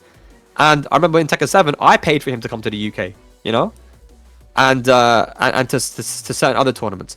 So I'd be supporting people like Joey and these guys because I want them to have that experience. I want them to win and do well. You clearly want it too. So, you know, just lock in, man, and help these guys, man. Yeah, someone made a good idea, like make a tournament, and whoever wins gets funded to go. It's not a bad idea. Yeah, you could do a qualifier. Qualifiers is a good idea if you do it, because you could have like an entry fee, like $20 or something, or $10, and then like let's say if 100 people join, $10 entry, right? If 100 people join, that's $1,000 already, right? And then the winner just goes. Like, again, we've done that too. And I specifically did that for Strong Style. If you remember Strong Style, this tournament in America, I did a qualifier for that shit. And Joe Pelix, who was the best Claudia player in Europe. Yeah, I don't know if you know him. About him. I know him. He won that shit, and then he went to America, man. It's like, you know, we've been doing this stuff, man. For ages, man. And I'm not saying that you guys are not, but I've seen a big lack of this. I think you guys are stuck in a loop right now. The loop is play online, 100 MS, just play rank, talk shit, suck low high's dick, and then go to a tournament, get washed, and then go home and complain. That's literally the loop. I'm seeing this loop happen time and time again. You know, play 100 MS, 69 the Koreans, go to a tournament, get fucked up, talk shit about EU and how you won in 2022 a million years ago, and then come back and then rinse and repeat. You know, so yeah, that's the thing. Oh yeah, and then Avery running black bragging about being Joplix. Yeah, but you have to remember as well, that was on console season 1 Tekken 7. That shit was laggy as hell, man. And it would make sense that he would win on that condition, to be honest. Avery's very good in lag, you know. Can't block those down back fours, can't block those sweeps, you know. Oh. Alright, yeah, again, that's what I think, man. I don't know if you agree with me, but that's what I think, innit? Well, we're gonna find out. And my last thing too is that what's the deal with because you're talking all this shit. Oh, why don't you just go to Pakistan? Why don't the fucking Koreans go to Pakistan? Because what's the deal? No, but what's the deal with Korea versus Pakistan now? Because I saw them say, oh, if you guys are pussy, like ATIF is calling all the Koreans pussy and saying, why don't you guys come to Pakistan? The last event was in Korea. Why don't you guys come to Pakistan for the final team battle or whatever? What's the holdup on that? Yeah. Do you know what it is, bro? I think that the Pakistan versus Korea thing has become a little bit toxic now as well. I think there's been a little bit of toxicity with that. I think that, like, number one, I think that the Koreans are willing to go. We spoke to some of them. They were like, yeah, we're down to come. Also, someone asked, did Mogold go? Has Mogold ever gone or no? Mogold's never been. No, he's never been. But again, oh yeah, he would be in a little bit of trouble, I think. Probably. He probably got a Mogold? problem. Oh no. People in Pakistan are sweethearts, man. Like the community, even though so they're not going to take it too hard. Him like doing the what's it called? The shit he did. Yeah. Oh the pop off. Yeah, no. Yeah. You know what it is? Like the players in Pakistan, the fans are just the same as the Philippines. They just love Tekken, right? Yeah. And if anyone travels there, because it's so rare for people to travel, they will just like treat you so well. So there'll never be like an issue with. That's actually true, because I remember I talked to Arslan Ash and I said he said I was famous in Pakistan. I said, well, if I ever been there, am I famous and like they want to kill me? And he's like, nah, that they like you or whatever. So I understand. Yeah, a lot of people don't like Bilal, man. So you beating him, it was good, you know. I guess he's got a lot of enemies, so you did them a service. Yeah, I heard there's like the ancient like Bilal Arslan Ash beef that Abu Baker was kind of explaining to me a little bit. There's a lot of beef, but the Koreans are down to go. They said they're down to go, but I think that when Pakistan went to Korea, when we went there for the Pac Korea the first time, when Arslan stood on stage after the win and said that we are the best Tekken region. I think, like, culturally, that is something that you're not supposed to do in Korea, right? Like, it comes across as arrogant. So when he did that, I think a lot of Korean fans got pissed off. I think some of the players got pissed off as well. And they kind of gone back and forth in tournament. I think Korea has had the better of them kind of recently. But I think some of the Koreans have probably took that the wrong way. And they didn't really want to go to Pakistan. They're like, no, if you want to play, fucking come back to Korea again. Or it's a tiny bit toxic, I think, you know, at the moment. That's why it's not happening. But you know, it's good. It's good to have a bit of toxicity, man. It makes it more interesting. You know, when Low High was like teabagging and shit, I don't know what that was all about. But you know, it just makes that shit even more. That makes that even more interesting. Spag, which dojo does he train in? He trains in he lives in Bahrain, but he trains with Luffy and these guys in Dammam because it's next door. So he has access to these top players like Federer and all those guys. But yeah, NA just doesn't care enough. They chilling. They do, bro. I'm telling you, they do. They fucking do care. Stop saying that they don't care, I think man. I think the wrong people care and the actual good players don't care. I think it's like the mindset you're talking about. Like, there's this guy named Rick Muladrip in my chat saying like, bro, Spag, why are you letting Spag say this? Joe, you abolished the Koreans. He's saying he can beat us. Oh, hell nah. Pakistan was never relevant until Arslan Ash came, blah, blah, blah. Like, Rick Muladrip, if he was like NINJAKILLA level, like, NA would be saved. Like, his mindset is, like, beautiful for a competitive Tekken player. But the problem is we have Rick Muladrips in NA, but they don't have the skill level of, like, an Anakin. And then we have people that are like the skill level of an Anakin, but they suck low-high stick. So that's like the problem I think we have. Who's this Rick guy? Is he good? He's all right. He's just not like, he's not going to change the scene in NA, but okay. Yeah, okay. but like, yeah. Like, I think that's the problem so with NA, is that we have Rick Muladrips that like have the confidence of like fucking of like Madara Uchiha, but the problem is like they don't have the full package. Right, so he's got the confidence, but he's not good. But other people that are good haven't got the confidence to go out there. Yeah, okay, and I get what you're saying. I think there's another aspect when it comes to Tekken as well. Like, Pakistan and Korea are generally always winning, and those guys are super humble and like chill. So it's made everyone else in NA and EU more humble and chill as well. You can't really talk too much shit when those guys are just constantly beating us, right? But that's why you have someone like Punk in Street Fighter who is... I know that, bro. I always bring him up. Yeah. Like, imagine if NA had a Punk the God in Tekken. Like, it would be amazing. It would be great. Yeah. But generally, any player that gets up there, the whole fucking country. Yeah. But generally, players in Tekken that get that good though, to get up to an international level, they don't really talk too much shit because they kind of they look at the Koreans and Pakistanis and like, oh, these guys are so chill, so I'm not gonna be a dickhead, you know. It's or they kind of like don't have the social facilities to like be able to read the fucking, not read the, I mean, it is kind of like read the room, but at like a grander perspective. Like, they don't, they just look at like the stuff they do, and they don't look at it as how does it affect the entire ecosystem as a whole. Right. Yeah. No, you don't necessarily even need that. Like, look, NA versus EU is enough for when it comes to talking shit. It'd be nice to have someone like, I always thought, like, you know, Avery, right? Yeah. This guy used to be like that back in the day. Yeah, like, he's kind of like Punk the God. Yeah, but like the fatter version. Yeah, exactly. Yeah, he used to talk a lot of shit. But again, he didn't have the skill to back it up. But I always thought if he was like a top international player, yeah, it'd be sick. You know, he'd talk shit and back it up.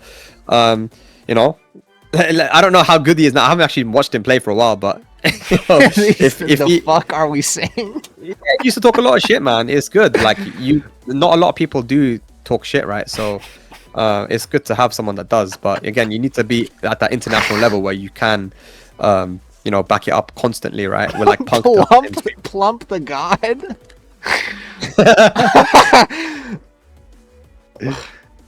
I was traveling and placing. Yeah. No, I'm not even talking about everything. I'm saying here is I'm unfiltered and I'm being honest. I'm not trying to rage bait no one. Right now, Joe Budden is laughing, brother. He's not even angry. He's not rage baiting. He's not rage baiting at all. If I wanted to rage bait you guys, I could, but it's not the time for that right now. This is the time. This is emergency time. This is, you know, emergency meeting in Among Us. This is an emergency meeting, bro. The button was pressed. This was a fucking emergency press. You know, that's what I'm saying, bro. Avery, come to Europe, man. You know, put some money down and come to Europe, man.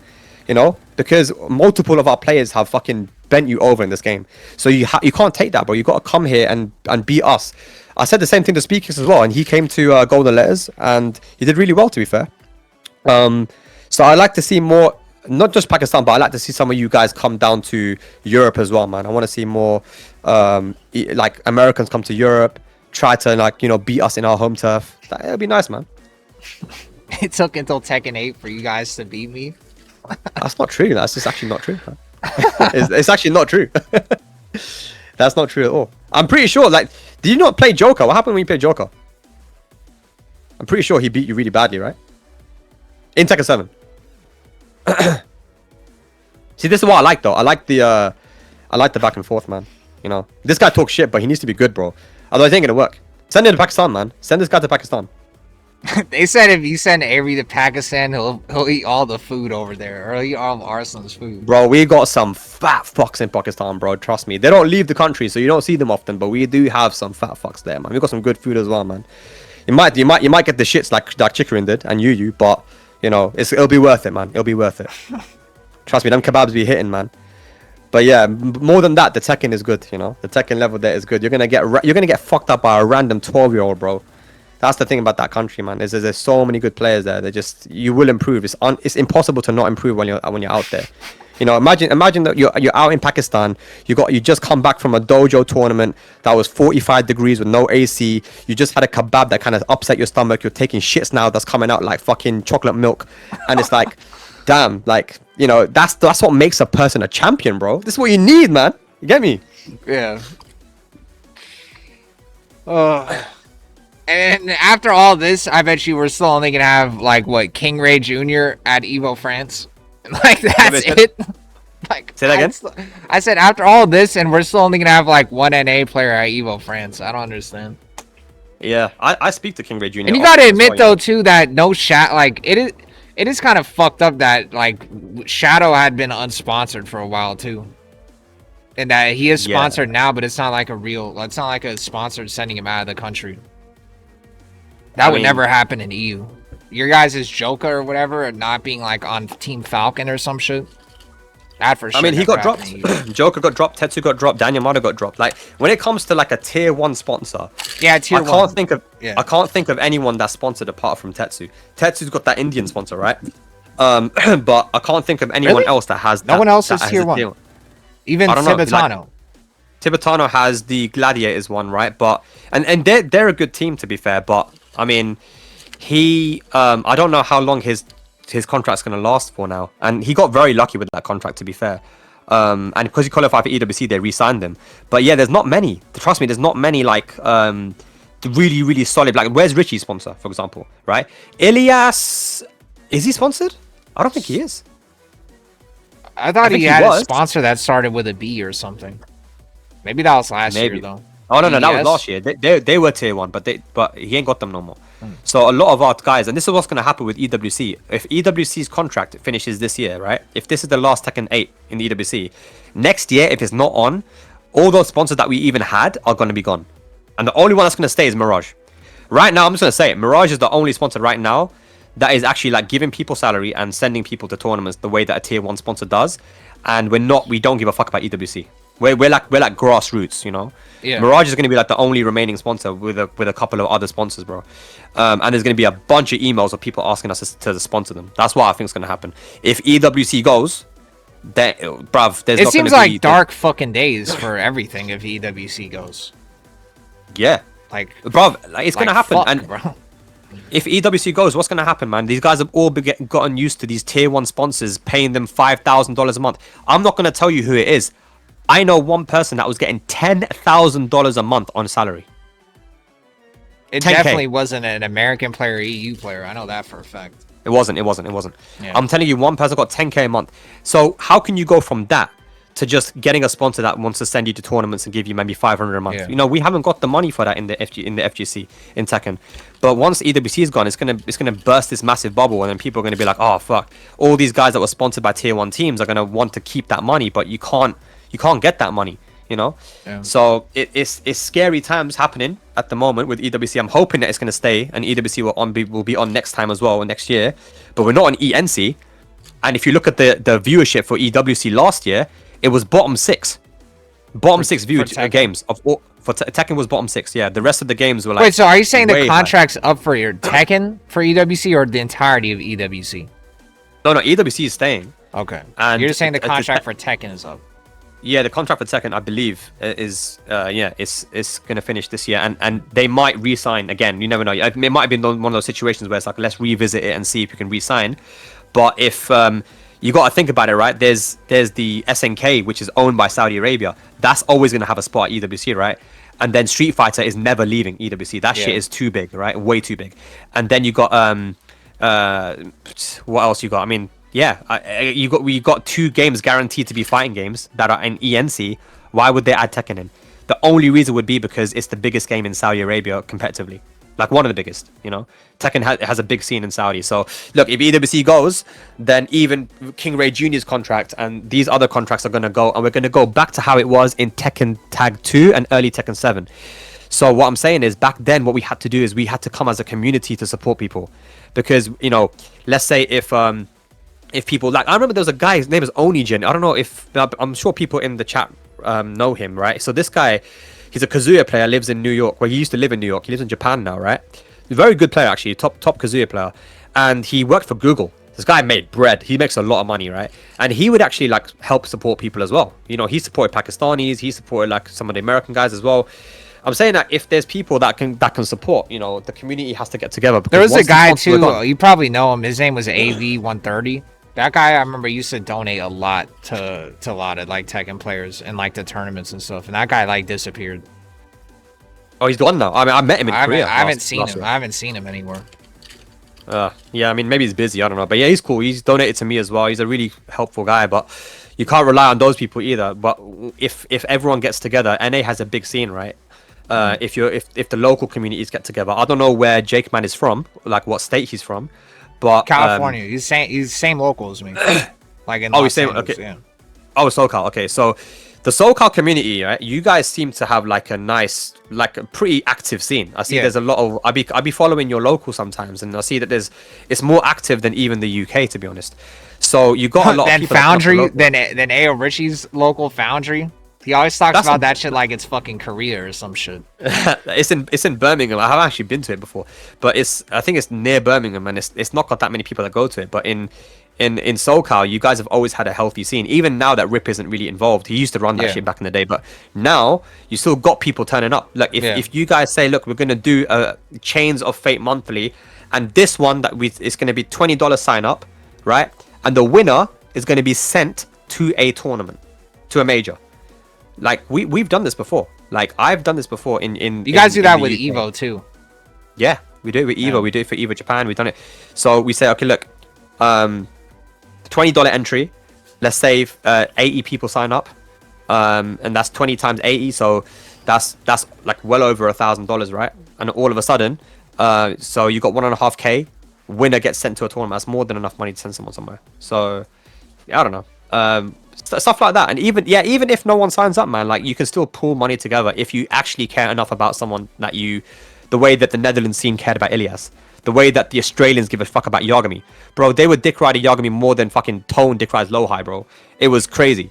They were convinced that this guy was gonna win Evo Japan. They were telling me, bro, trust me, fucking Yagami, I would suck his dick if I could. You know, he's the fucking best thing ever. He's better than Arslan. Like, but they were fucking because Yagami's like their NINJAKILLA, where like he has like 30 different characters and he streaks everybody with them.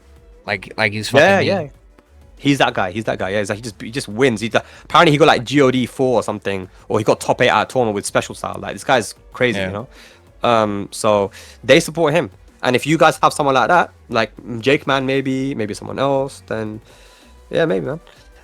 SPAG'S, yeah, no, I don't know what tweet that was, Fado, but you know, you get what I'm trying to say. I'm not trying to comment. I like Tone, he's a cool guy, man, but I'm just saying, innit, like you gotta stop, bro. Stop glazing, man. Start getting a bit more aggressive, man. That's what I want to see. Done really well, yeah, he has. Yeah, I still don't understand how he's so good, Yagami. I don't understand. I know he just went to Korea and stuff, but like I still don't get it. I'm actually surprised that no one in your chat is actually disagreeing with me though. Apart from Avery, he's trying to be on ops, but you know, it's cool. It's good. I mean, to be fair, well. I rant like this about NA a lot, so my chat is kind of like doom pilled on NA because I rant like this a lot. And recently, because of NINJAKILLA, like I've kind of given up on NINJAKILLA. That was like one of the only like copiums I had with NA is like, well, at least we could send NINJAKILLA to shit. But that guy doesn't really give a fuck. That guy doesn't give a fuck. And then JAKEMAN kind of losing to Doug from Paris kind of like made me a little bit depressed. I'm not gonna lie. But NINJAKILLA into who? No, JAKEMAN losing to Doug from Paris. I was kind of depressed with that because I thought there was no way an EU player could beat an NA king because you guys have 0 kings. You guys have this Cloud T7 and that's it.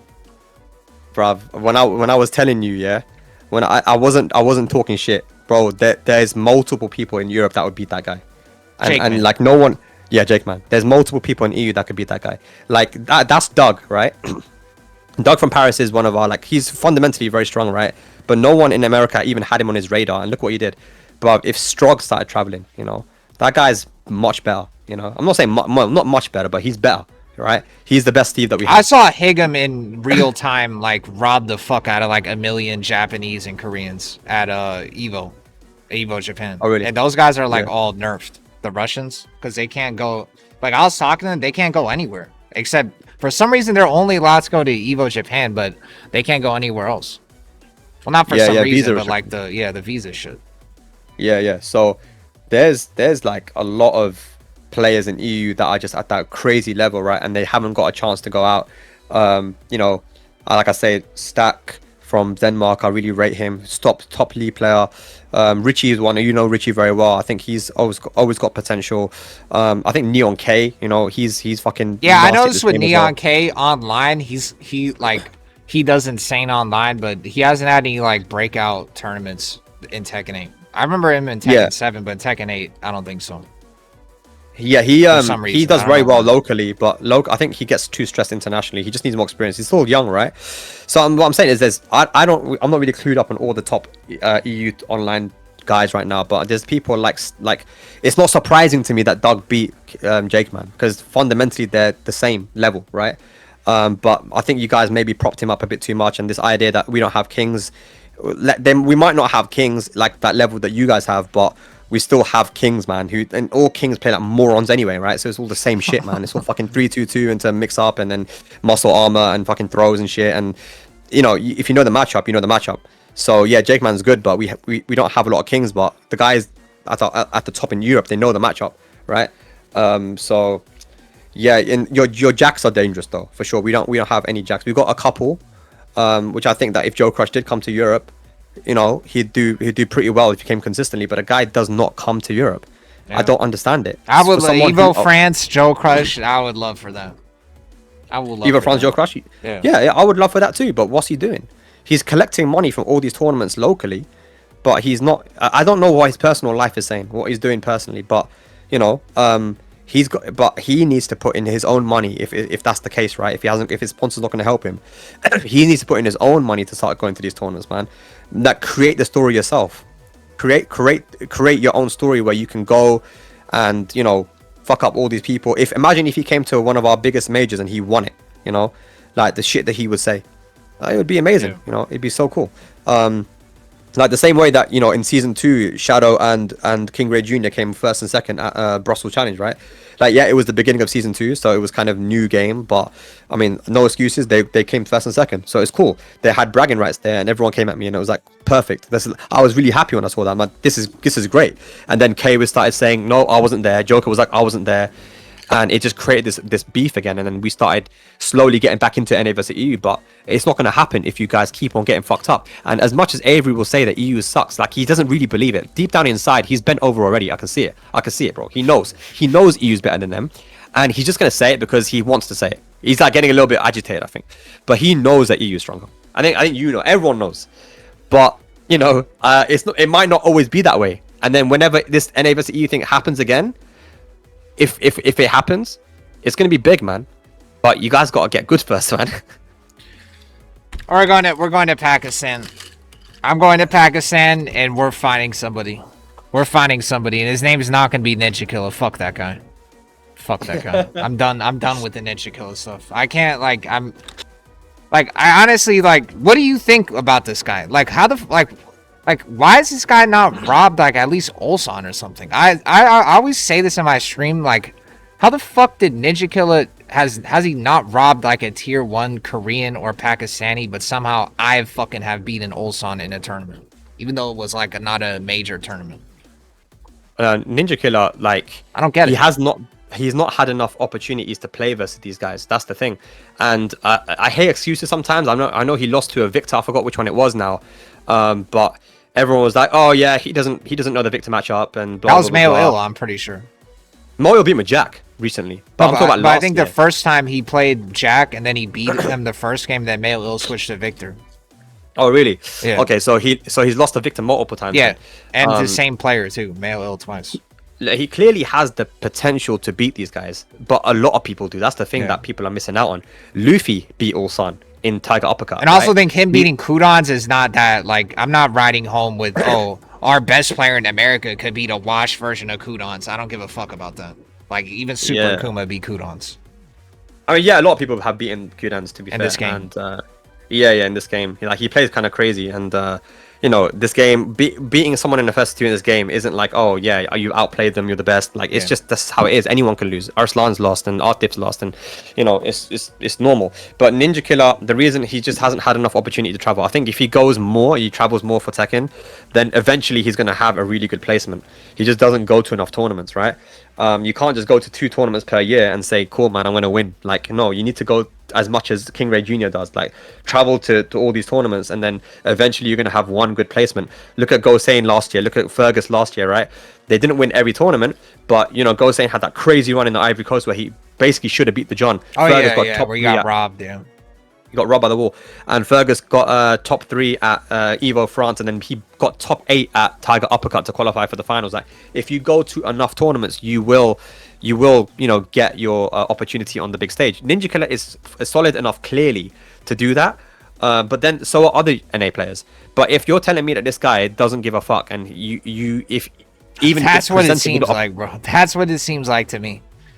If presented with the opportunity to travel internationally, this guy says, nah, I don't really care. Don't fuck him. Who cares? Yeah. Like, he clearly has other priorities in it, and it's like, that's fine. That's normal. I mean, that's all power to him, man. Like, if he's got other priorities, maybe the guy's in a relationship, I don't know, and he's like, you know what, I just want to focus on that, or he has some stuff going on the side next to fighting games that he wants to focus on. We don't know what's going on in his life, so to focus on the people that actually want to do stuff, you know. I know Joe Crush does, because this guy always, whenever he sees me, he talks to me about coming Pakistan and never goes, you know. So yeah, like, we'll see. Like, that's for you to decide. I'm not gonna help. Yeah, I know. Choose the guy, you know. I know. Yeah. So support your guys, man. I want to see you guys win.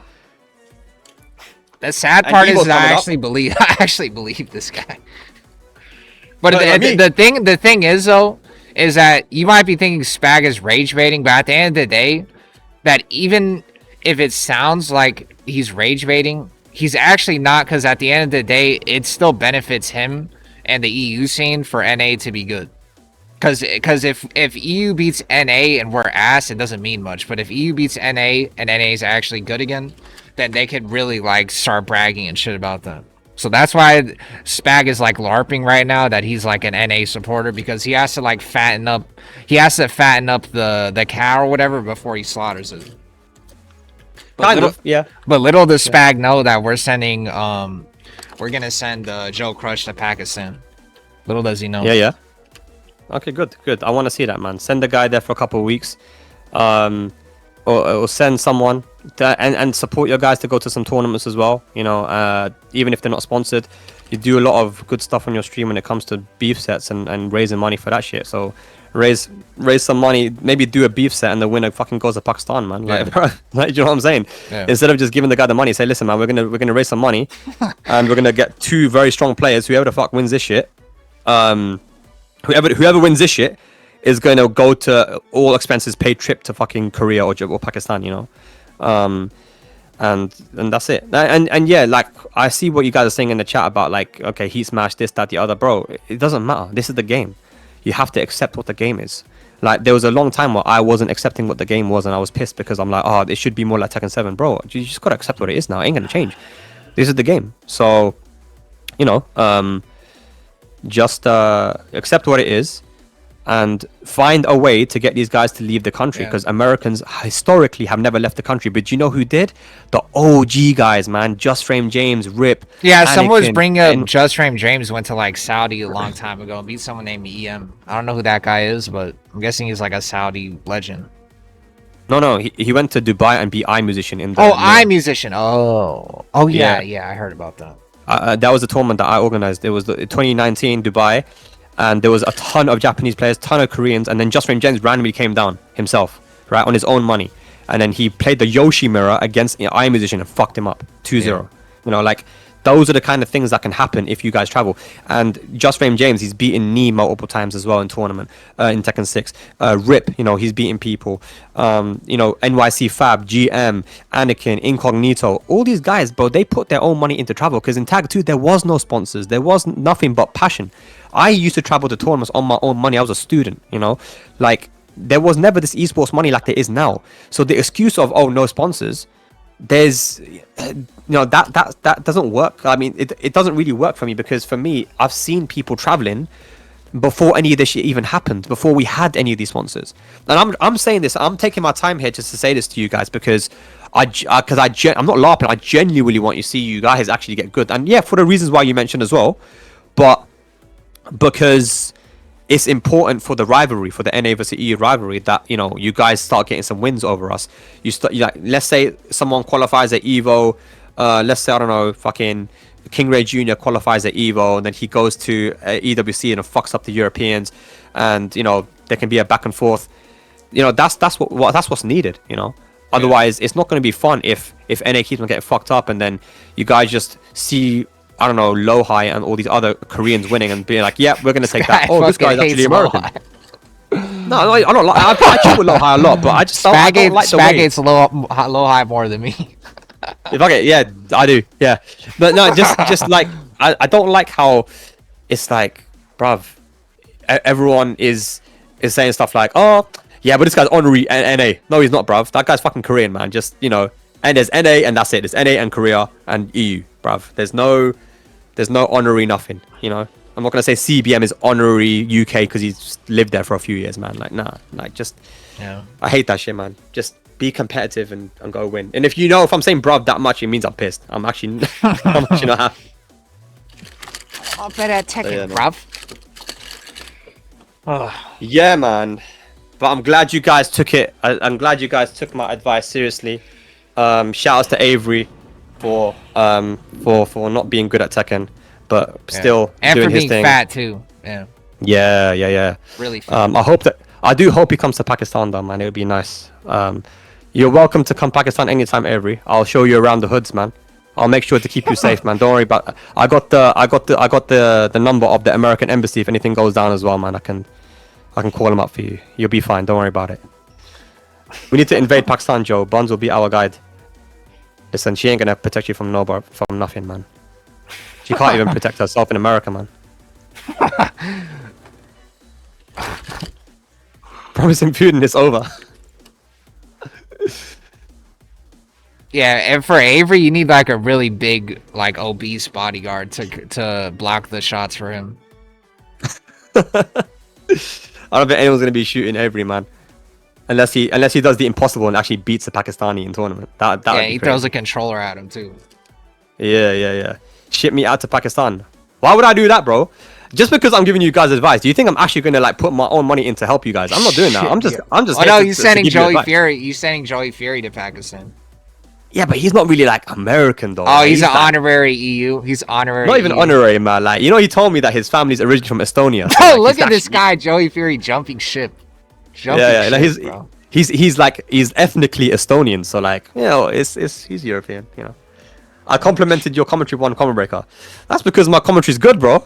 I get it and I appreciate it, but you know, I'm not gonna lie. The first time I heard Spag on commentary, I was like, "Fuck this guy! Like, who is this dweeb or whatever?" And then like, he like started to grow on me a lot, because then I figured out that he actually like knew every player and traveled with them and had all these insane stories that none of these other fucking commentators like know.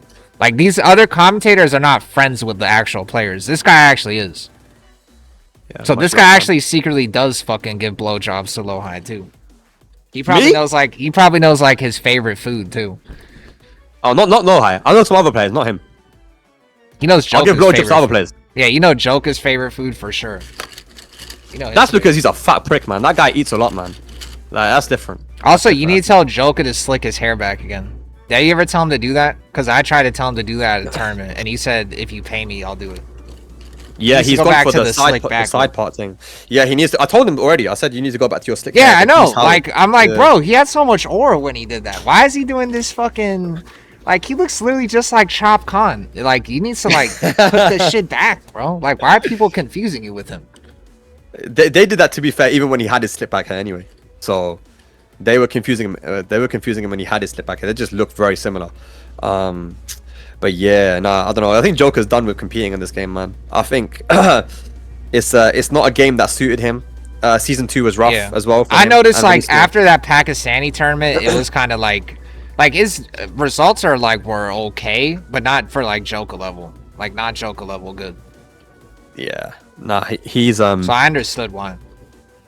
Like if you think about it, right, Joker, even his playstyle is he learned from like the Korean playstyle and like this defensive style of player, right? Like those kind of players is always going to be hard for them to win unless you play Brian or some shit, man. Like then it doesn't really matter. Like Anakin too. Anakin got really fucked by this playstyle. Which is the saddest thing, because I saw Anakin at CHAINSHIFT, right? I saw that there was a picture of him there, and I was so excited because this guy fundamentally, bro, he is still one of your best players. Yeah. Like easily, right? Easily, this guy's one of your best players. But what can you do when you got a bigger, fat ass character and you're forced to use Gamma How in order to like? You have to play like Joe Crush with him. You have to play like Joe. Because the 2 jab got nerfed, the range and this tracking, it doesn't track to his weak side anymore. He's not like a poke monster anymore. Exactly, yeah. You can't use down force from launch punishable now, not safe, and down back 1 sucks now. And yeah, like they literally nerfed Anakin, you know, which has made the situation for NA worse, because he was one of your guys that you really relied on to get high placements. He was the guy that was carrying NA at most tournaments, and now that he's not, it's just made it look way worse for you guys, you know, because there's no one that's actually like replaced him. King Ray Jr. I think is the closest, because he wasn't placing in Tekken 7, but in Tekken 8 he is. Yeah. So he's kind of replaced Anakin, but he's not doing what Anakin did, which is to like get top 8 at Evo. Yeah. Yeah, top 3, bro. Like he was in winners finals. Top 3. You know? Yeah, you're right. You're right. Yeah, like insane. That guy was super good, and I played him as well, and I got to experience just what makes him good as well. And it's like I see what makes him good in Tekken 7 and Tekken 6 is not going to help him in Tekken 8, you know. No. That's not going to help him. His movement's like the first thing I noticed. It's like night and day, his movement. And a lot of NA players do not have like movement like that just jumps out of the screen at you. You don't need movement, man, in this game. Yeah. But also someone said too that like, why is it that an NA OG players can't adapt to this game but the Koreans do? Like, because eventually Nee did come around with this game. Because he was looking like them at first. Nee said on my podcast that he just turned his brain off. That's what he said when I asked him, like, what did you do to like? I think I remember that. I think I remember him saying that. He said I just turned my brain off, and and I just started just throwing out shit, because it's just high reward, low risk. But even like these guys, they're going to be inconsistent, man. Look at JDCR. They say you say that they could. You say that they've adapted. They haven't. Like look at JDCR, man. Where like he's not placing as consistently as he used to. Look at Morgold. Sometimes he'll do so well. Sometimes he won't do as well. Season 3 has been rough for him for sure. For sure. Yeah, and Ulsan, bro. Ulsan. Oh yeah, Ulsan too. Yeah. He wins EWC, and then he doesn't win anything else. He doesn't. Yeah. Rangchu apparently has never won a master event. You know, and like so in Tekken 8 or just in Tekken. No, I think in 8, general. Right? What? In general. Yeah, apparently in general he's never won a master event. Huh. He's won the finals, but he never won a master event. But yeah, even within Korea, the results are actually quite random. Sometimes CBM will do super well. Sometimes he'll do really badly. Sometimes Edge. I mean, look, think about Edge, right? Edge, fucking sometimes killing it, bro. Just goes and has a generational run. And then sometimes you just don't even see him for the entire tournament. He doesn't play on stream. He just got eliminated in top 64, bro. And it's like at Evo Japan, there was so many like there's CBM, Kokoma, like these guys all lost to like before even like the 3rd round or whatever. Like before even top 64, I think at Evo Japan. I was confused. Yeah. So it's inconsistent even for those guys as well. It's not. Oh yeah, and even one more. My bad, but even one more that I remember. I was talking to Ulsan. He said he lost his first game at Evo Japan, and that it made him not be confident in using Dragunov too. Like in the beginning of the tournament, it made him want to play Azucena, and he probably fought like a random jobber with Dragunov and somehow lost like the first game to like a random. Yeah. So it's not the same. Like, bro, even the Pakistanis, man. Like, you know what it is? There's 3 players that I feel like are consistent in this game right now: ATIF, Farzin, and Morgold. And I think the reason why they're consistent, like they're getting top 8s and stuff consistently, is because they're just insanely stacked when it cracked when it comes to their fundamentals. Like they have to be so much better than their opponent in order to get there. And I think for Azine, I see what you're saying. Lydia and Victor, they are very stance stoppy, but the way he was been beating people is crazy. I think Azine is like very good, right? ATIF is just ATIF, in my opinion, the best Tekken player in the world. And if you ever play him, you'll get it. You know, the Koreans say the same thing as well. Ulsan says the same thing. Ulsan's like, bro, like ATIF's my teacher. You know, like whenever I want to learn a new character, I just look at him and I just learn from him. Even though they have like even though Ulsan kind of has the record over him, ATIF overall is always in top 8. I think someone made a statistic and said that his worst placement in a tournament since Tekken 8's come out was top 16 when the game released at DreamHack Dallas. Every other tournament he's made top 8 that he's competed. Jesus Christ. That's fucking crazy, man. And first year of Tekken 8, it was second place at Evo Vegas, second place at Tekken World Tour Finals, second place at EWC. So that's 3 second places at the 3 biggest tournaments of the year. It's not the wins, but it's consistency, right? He's the only person that's always still there. And that's what I'm saying. Go to Pakistan, bro. I want you guys to have that experience. I remember when I went, Arslan grabbed me. He literally grabbed me by the fucking shoulder. He pulled me and said, sit down and play ATIF. I said, why? He goes, I just want you to experience it. I want you to know what you think afterwards. I played it. Wait, this is like before he traveled and stuff, I'm guessing, right? No, this is Tekken 7. So he was traveling still, but kind of new, right? Yeah. So I got fucked up, right? And I got up, and then Arslan comes up to me. He goes, "How was it, man? How was it?" It was crazy, right? Crazy, right? I was like, "Yeah, it was he crazy." Put you on a ride or some shit. Yeah, literally, that's what it was. He really wanted me to play ATIF because he wanted me to experience getting fucked up. And you know, Kokoma had the same experience when he played ATIF the first time. He got fucked up so badly that he went to Pakistan just to play him. He goes, "I don't give a fuck about anyone. I'm going to Pakistan just." That's what he told me. That's actually sick.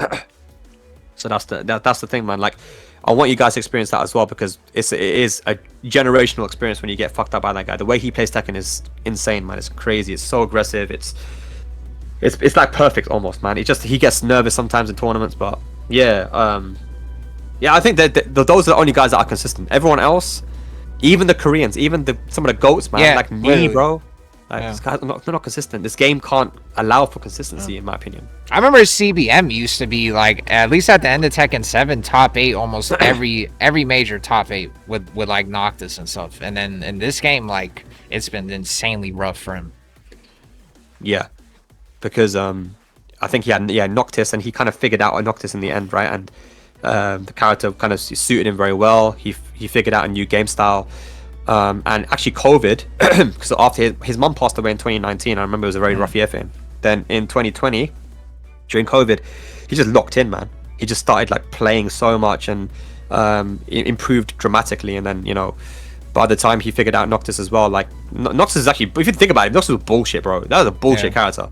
So you think that's why FIDX, I'm not trying to like derail you, but you think that's also why FIDX probably like stopped giving a fuck about competing too? Because it's just too hard to translate going from like Noctis to another character. Like there's nobody that's like the same. Oh, like no one to replace him. Yeah. I don't know FIDX enough to know if there's another character that he enjoys as much.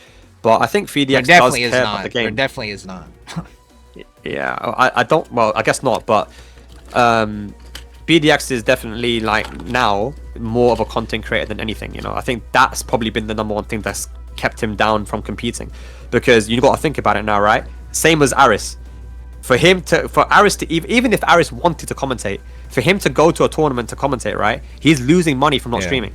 Same with FIDX probably at this point. It's kind of the sad. It's kind of the sad part though, because it feels like FIDX was actually like turning I forgot what the saying is, but like turning an angle or whatever, or like he was like peaking at the very end too. Yeah. He was getting good. He got some pretty decent wins at Tekken 7, but I think he always wanted to be a content creator. So for him, it's fine, isn't it? Like he's doing his thing. He's doing what he wants to do. But now it's just about focusing on the people who actually want to play and actually want to win. That's the most important thing now at this point. And play online, keep the beef up, and yeah, just focus on the people that actually give a fuck about this game. Yeah, so that's what I'm doing. You know, I mean, I'm not really doing too much now with Tekken. I'm kind of taking a step back from Tekken shit, but Oh yeah, that's the thing too, is that when I saw Spag at Combo Breaker, I thought that Spag was like done, but then he like randomly showed up, and I had to ask him like, if you're gone, like what do I have to do to continue this NA versus EU shit? Like how much money do I need? Blah blah blah. And then he told me that it's still in the works. Yeah. So he's not completely gone. No, when it comes to like this Tekken shit, when it comes to making things interesting, I'm gonna be very honest with you. Yeah. Tekken right now is boring. Yeah, it's boring. The Tekken World Tour and EWC, bro, it's the same shit over and over again. It's first to two double elimination. It's just boring, man. That's why I did stuff like Red Bull Golden Letters. I wanted something fun, you know. I'm going to be running a special style tournament soon, you know. I want to do this type of stuff. I want to do a tournament where there's no heat, you know, no heat tournament. Like things that are like fresh, you know. I used to run beef sets back in the day. I did one between Super Akuma and a guy called Baxi from Spain. It got within 2 days of promotion, I got 5,000 viewers live on Twitch because I promoted it so much in Tekken 7. It's on YouTube as well if you guys want to watch it. But it was crazy because Baxi, this guy from Spain, very strong player, he said to Super Akuma, "You're shit without Akuma. Like you wouldn't do fucking shit without Akuma." And the whole FGC jumped on him. You know, Rick from Combo Breaker jumped on him. Everyone, Sejam jumped on it. Bro, everyone was like, "Yo, you're dumb. You're salty." But he was right. Because this is back when Nee was calling Akuma a low tier character. People didn't know how strong. This is before Pakistan, so no one knew that Baxi was actually right. He was right. Akuma was broken, but people were just like, "Oh, you're just salty." And then we ran the beef set first to 10, and I was like, "What the fuck? I got 5,000 viewers. This is insane, right?" And I know what sells, man, and that's why I wanted to do NA versus EU so badly. I didn't put that shit on my channel. You know, we did it on the 10-0 channel, but I could have if I wanted to. I said to them, look, if I want to put my name on this and put this on my channel, can I do it? And they're like, yeah, you can do it. It's your thing, man. But I'm like, you know what? Fuck it. I don't care. I don't really give a fuck about, you know, doing content. But you guys can take it. But NA vs EU, right? I always wanted to do it because I know that shit was gonna pop. I know if I got you guys pissed off enough, if I got the Americans pissed off enough, that people would watch it. I rage baited you guys so much that people that were used to sub to me and support me, they started hating on me, man. They were like, "Fuck you, Spag. You're so fucking toxic." Blah blah blah. Like. They didn't understand that I was just like playing a bit kind of, right, in that situation, and to some degree I was being honest with my opinions. I was like, you guys are shit, blah blah blah. But NA vs EU got what, 70,000 viewers or something. That shit was fucking crazy, man. So what's happening now? There's a master event, challenger event, dojo event, EWC qualifier. And like all the TWT events, they get kind of like under or overshadowed too now by EWC. So once people start qualifying, like now randomly, oh, Nee doesn't show up to Combo Breaker, Ulsan doesn't show up to Combo Breaker, Mogul doesn't show up to Combo Breaker. So now like a lot of tournaments are getting really like thinned out too because of that. Yeah, I didn't even think about that. Yeah, because now master events are more important, but these guys didn't even turn up because they already qualified. Yeah. It's kind of sad because especially Combo Breaker, that's always like the best one, and not like Nee not being at Combo Breaker. That definitely hasn't happened. And Lohai, he wasn't there either, right? Or was he there? I don't even think Lohai was there. Yeah, I don't think he was there. Yeah, because these guys don't really care about the Tekken World Tour leaderboard, unfortunately, because of the EWC is too important. And I remember there is something we wanted to run some sort of event, right? I'm not gonna say what it was, but we did hit up some of the players, and they're like, "Oh, we're down to do it, but right now we're focusing on EWC," which makes sense, right? They're focusing on EWC, but it's like it's getting in the way of doing a lot of like cool, fun shit. And now I'm not running my Red Bull event anymore, the Golden Letters event. Oh yeah, which used to be like a really breath of fresh air, right? Like it was something unique, it's something a little bit fun. Oh yeah, you guys had a qualifier for that shit too, because that's how Sour Piggy went. Yeah, and Sour Piggy, he fucking loved it, man, because that guy, he loved like the London culture, the music and stuff. So he had a great time out there, man. So, you know, I always wanted to do that for people. I wanted to do that NA qualifier so that someone can come and win and have an opportunity. That was a Richie breakout party, yeah. Yeah, the first Golden Letters where he beat Joey and Anakin, bro. And then that's how NA vs EU started popping off even more. We were already kind of talking shit, but then that really helped propel it, right? So, you know, we're right now in the Tekken community, we're missing out on really fun shit, man. And I think, you know, credit to you when it comes to these streams, man. Like, you're doing like the beef sets and stuff. I think, again, that's something I used to do back in the day. Like, I used to do this thing on Friday called Grudge Match Fridays. Every Friday, we do like a grudge match. I have one. I did it offline as well between the two same guys, Baxi Super Akuma. It was fucking hilarious. They were talking so much shit to each other. And I like that. That's fresh. People are tuning in because they want to see this shit, right? But we need more. We need more like fresh and fun stuff, man. And you know, credit to like Bonds as well. She's been doing like cool content. Yeah, the shock shit was really good. That's a really good idea.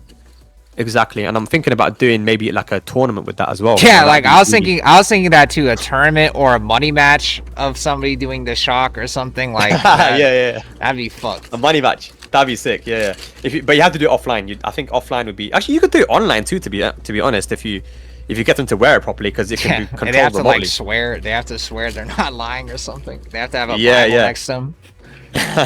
Nah, but you could run that shit offline and it could be really fun, like a money match. But these types of ideas, this is what I used to do all my life, man. In Tekken, I'm always trying to think of ways to make shit exciting, but things are not exciting right now, man. They're not exciting right now, bro. And I feel like Tekken World Tour, EWC, I love them. You know, I've been involved in it for a long time, but we need something more grassroots, man. And the reason why I'm here talking is because I want to try and give any advice I can when it comes to helping NA to like improve, not just in a way for me to be like to try and big bro you anything and be like, oh yeah, EU's much better. We're fucking suck as well, bro. Like we're not winning shit. We're not winning these tournaments. Tetsu's doing well, I guess, right? He's kind of done some stuff. He beat Arslan, and Arslan came fourth at that event. But we're not winning like these majors like Combo Breaker, CEO, Evo. So we're both shit, right? But one is more shit than the other, right? So that's why I'm trying to give a little bit of insight why I think that we're slightly ahead, because we do have the players that have traveled out a little bit more, and maybe we have a little bit more community support. Like we do help a little bit more our young guys to go out there and do stuff. So yeah, hopefully JAKEMAN can come out, or Avery, if he stops being a pussy, come to Pakistan, or someone else. End of the year, January, probably the perfect time to come. If you do, I'll tell you what, if someone from America goes, I'll go to Pakistan as well. I'll put my own money down. I'll go to Pakistan just so I can help them to have a good time there. Yeah, Haku, what's up, man?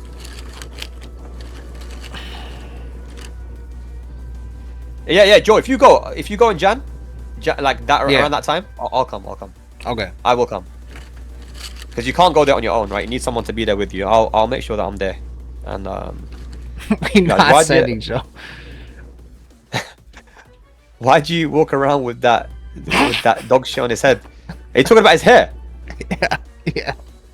Don't worry, bro. Me and Richie, we're gonna go to Turkey, man. Yeah, you guys send him to Turkey. Yeah. Yeah, we're going to Turkey, bro. We're gonna get that hair transplant. You can do a money match, man. Do a donation drive, man. $2,000. You know, whoever wins gets a hair transplant. Find two bald guys. One guy to play with Richie. Lop that shit off. We need to send Joe Crush to Pakistan. Yeah, man. Do it. Have something. Like, it would be fun as well. Imagine there's like a. Oh, SOCAL SUMA. SOCAL SUMA. I'm He's on one it? of your organizers, right? Yeah. That's the guy that he runs Chains of Fate. Yeah, what's and up, man? Chain Oh, he's the guy that does the chain shift, yeah. Congrats on the chain shift, man. I didn't watch a lot of it, but I saw some clips, man. Hope that it went well. Hope you're resting now. Yeah, he does a lot of locals as well. What I'm saying, Suma, is like, bro, do some locals where maybe, you know, you can send out someone like do a qualifier for a tournament or something, even if it's not outside of America, although, you know, preferably it should be, but you know, see if you can get something together with the guys in SoCal, man. And I also would like to see a lot. You know what I want to see, bro? Joe, I want to see SoCal versus NORCAL again, man. I'm sorry, you know what? Bro, all the NorthCal people, they disappeared, man. Like, a lot of them disappeared. Like, sadly, like, for NorthCal, like, SoCal is better right now. Just because NorthCal is just gone. Like, you guys, like, even at CHAINSHIFT, like, they didn't show up to, like, CHAINSHIFT is kind of like I feel like they had I forgot what it was, maybe it was Strong Style, like the regional that was in California that everyone would go to.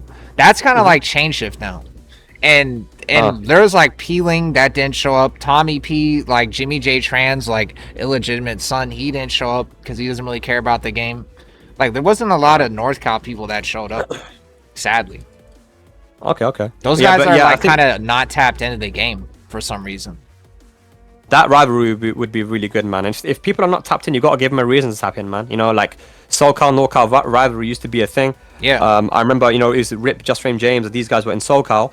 And then you had Jimmy and Bronson from NORCal. Oh yeah, so I forgot. Suma said he consulted Bronson prior to organizing CHAINSHIFT. I remember him telling me that too. Bronson is 100% your best player of all time in NA. No one's been better than that guy. Bronson is 100% the GOAT of NA Tekken. Like, of all time. Tekken 4 national champion, Tekken 5, and like throughout multiple Tekken games, Tekken Tag 2 grand finals at Evo against Knee. Like Tekken 7 he was cracked as well, but obviously I think he's got kids now and stuff. He's, you know. Yeah, I heard he goes in the Tekken, the Mishima Zaibatsu Discord and just like gives people what's it called? Economic advice or whatever. Yeah, I don't know. He's just like, he likes trolling and rage baiting, bro. That guy rage baited the fuck I out of wanted me to before, money man, match him, to be honest. I want to get him in a VC and money match him. That's gonna be tough, man. I He's would like a love to fucking do shiny that. Pokemon. But that guy is amazing. I think if he was to come back, if he ever came back for a tournament, he's a guy that does talk shit. Yeah, I know. I saw like I'm kind of like, I didn't know about him. So then I saw this shit like maybe like even less than a year ago. Because even though it sounds like I know everything, I actually don't. I didn't start paying attention until 2023, and I obviously did my homework on some other shit. But I didn't know about Bronson Tran, and then I saw him play Peeling, and he had the commentator's mic in his fucking mouth while he was playing and like talking shit at a tournament in grand final, and I was like, this guy's like the prototype of like what we fucking need again, like someone like him. Bronson peaked too early, man. If that guy was around, like around now, like, and playing the level that he plays at, yeah, you would have exactly what you want, which is a player that can beat every international in the world, and he'd talk shit while doing it. This guy, I remember the funniest thing, man. He played against Punko. Punko was a Street Fighter player who was fucking people up with the Kuma, and no one knew how to beat him because it was pre-released. This is Tekken 7, but pre-released, right? So he's fucking people up with the most broken version of Akuma. Then he comes across Bronson, and Bronson mics himself up. So he's commentating his own match while he's fucking up Punko, and Punko's getting mad pissed off, some Korean Street Fighter player. Like, it's probably on YouTube somewhere. That shit's mad funny. But yeah, he's a good. Do you think you could choke out Joe? Be honest, bro. This is like some. Is this some BDSM stuff? Like, I don't know. HAKUSONATA is a freak. He sent some random person like his dick in my Discord. So yeah. What? He's a freak. Yeah. He sent someone his dick. So there was a problem in the Tekken community, specifically mine, and it's probably bleeds into other Tekken communities, I'm sure, of like women that or girls or catfishes that like try to prey on innocent Tekken players that don't get pussy and try to like, you know, like get them to like send them money to do this. Oh yeah, show me how to do this in Tekken, blah blah blah, and then they just run their fucking entire bank account and 401k. Well, you're saying this is an issue in your Discord? Yeah. What the fuck? Like there was this girl that would just be in the chat, and then she started like acting like hornier and hornier in the chat, and then a lot of like the people on my stream and my Discord and stuff started like DMing her sus shit, and like they were like trying to like they were trying to like make her their girlfriends and stuff. And little did they all know that she was streaming on Kick, like making fun of them and just like taking their money. Was it an actual girl or no? Yeah, it was an actual girl. Oh, so it was a girl. That's fine then, man. You sent your dick to a girl. That's fine. Like, at least it wasn't a guy, you know. Like you sent, he didn't. Did he actually get catfish though? It's not really. He didn't really get catfish at that point. Technically, he didn't really get catfish. Yeah. No, he didn't get catfish, bro. He's like, cool, man. You know, he sent a dick to a girl. Fine. He got honey potted. Yeah. It's still rough, man. She liked it too. Did she? Did you see her reaction on Kick? Like, what happened? That's crazy though. I heard that Tanu Kana would do that as well. She'd do like dick rating streams. She likes to rate people's dicks on the stream. She's crazy, man. Yeah, watch out for your Tekken communities. Watch out for your Tekken communities. You never know. Mate, I don't know. That does not happen in EU, bro. Maybe it's an NA only thing, or maybe your Discord only thing. You hear that? It doesn't happen in EU. All right. It's free. It's free. Real estate over there. Free real estate over there. Who are you gonna try and target? Richie. You never know. That's gonna be like part of the answer. I feel like Richie. All right.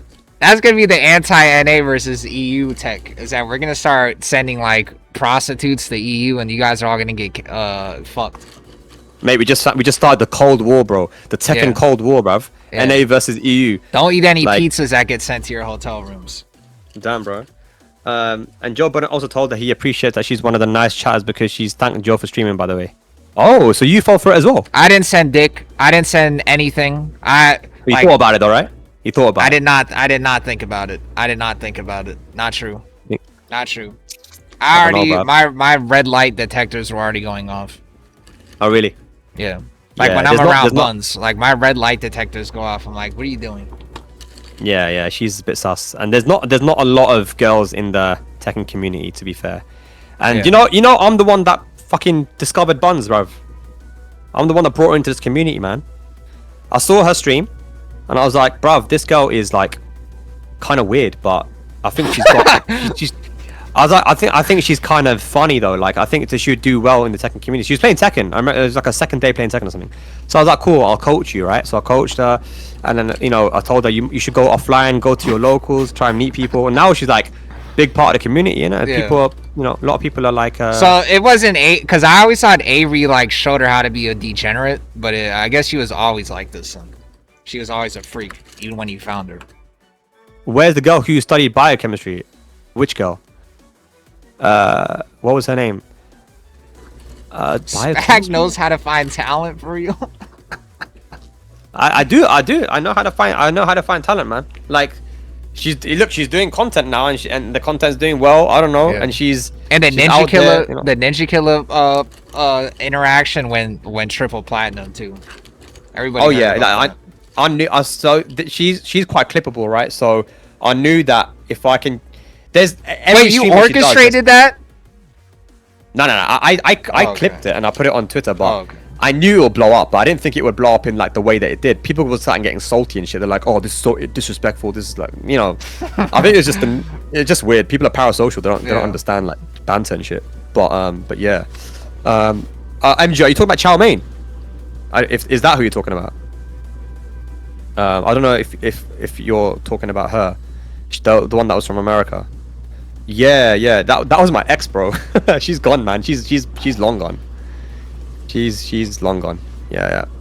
It did not end well, but it's fine. Yeah, I didn't get catfished, thankfully, because that shit doesn't happen in Europe. But I brought in an actual girl though.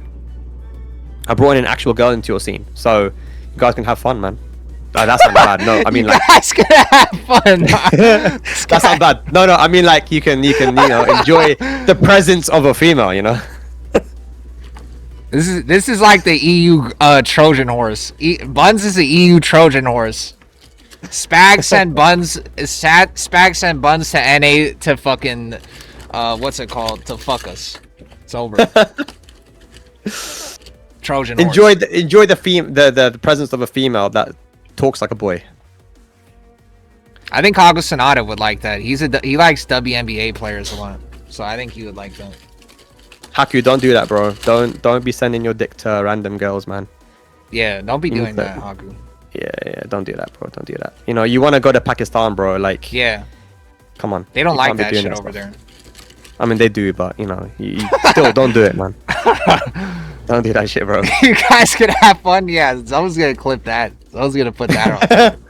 They say it was AI or something. Don't put that on Twitter, otherwise I'm gonna get cancelled again. Double cancelled.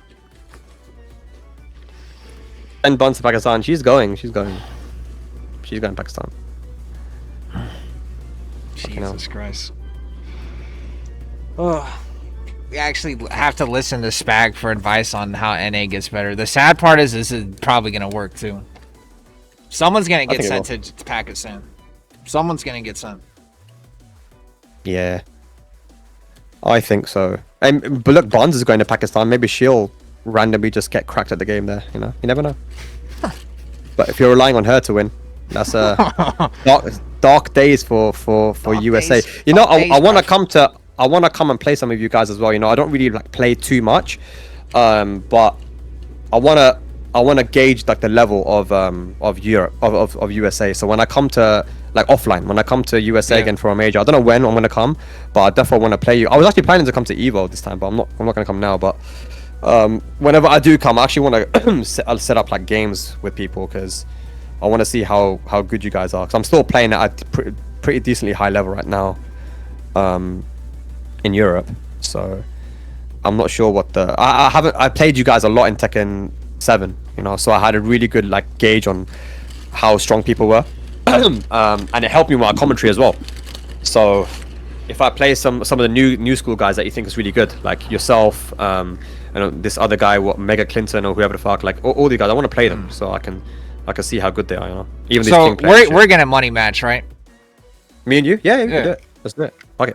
Yeah, What's your max? I'll do 100. All right, good. Yeah. Let's run it. First to 10, first to 5, whatever. I don't care. If I lose to Spag, I'm retiring. Got it. If you listen to me, yeah, you probably will though, to be honest. But I'll retire. Yeah. 100 pounds or 100 US? 100 pounds. I should do US because I actually have a lot of $100 bills in my wallet. So you can just take one of those. But you're not gonna be able to. You gotta make up Mega. You gotta make up a Mega dispute between you has to end. Wait, you got beef? Yeah, me and Meglin, yeah. It's because like I was showing you earlier in the video, the guy that he blocked, this guy named Machine Gun Wizzy. Like I kept asking him, why did you block him? Why'd you block him? And then he's like, if you say that to me again, I'm gonna block you. And then I made a copy pasta about why'd you block him, and then he blocked me, and then now we're here. Okay. And he won't unblock me ever. Fantastic. Amazing. NA Tekken. Sorry, you're the GOAT, but you're not beating top NA players. I already have beat top NA players. That was who's the best NA player you beat? Well, remember I don't play in tournament, right? So when I play versus Joey, for example, we're always even, like always really even, right? Like what? I'll in Tekken 7? In Tekken 7, me and Joey played. It would be like very even. Sometimes it'd be like, I don't know, in and you never brought this shit up ever? No, because it's casuals. Why would I bring up casuals to someone? But that's like good ammo. Like, oh, you guys are putting Joey Fury on the team. We went even. I'm a commentator. Nah. You can't bring up casuals, man. It has to be tournament results only. When it was all that shit talk. And anyway, I was just in the back end anyway. I was the one instigating. I couldn't be the one like getting involved with it myself. I'm gonna get the boys to get involved as well, right? But yeah, him. Anakin beat me actually, but I got some games on him as well.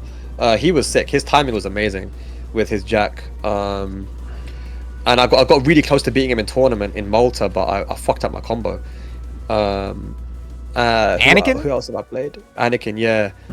And I've played against. Well, I guess some of the guys don't play anymore though. That's the thing. Like Nashi and these guys, you know, they were like really good. Nashi like randomly plays online.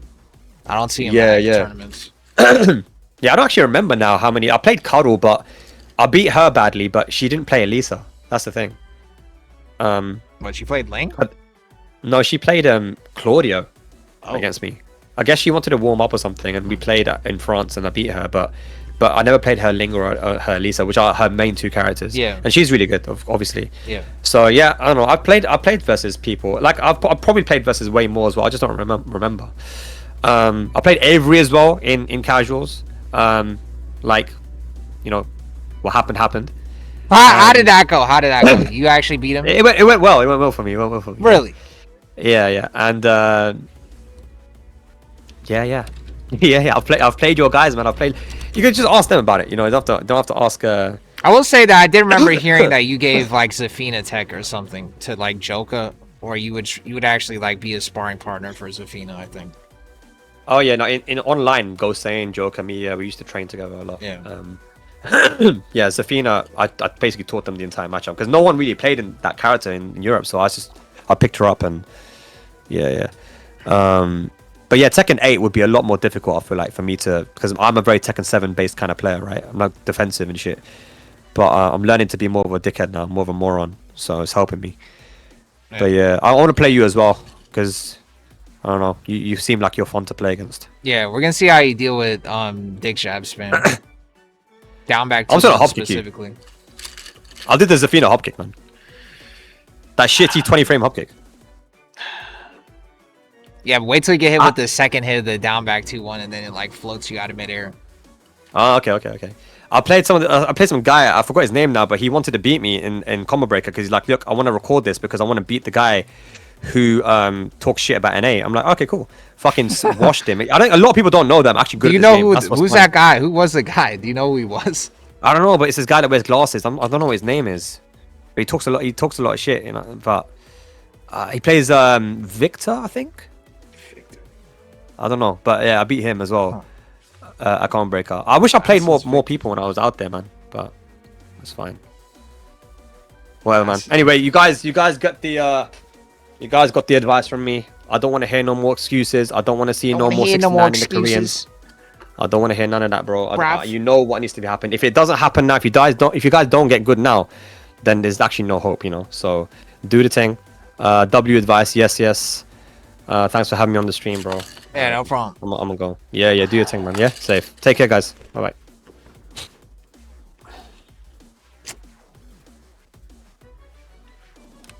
Wanna see a magic trick?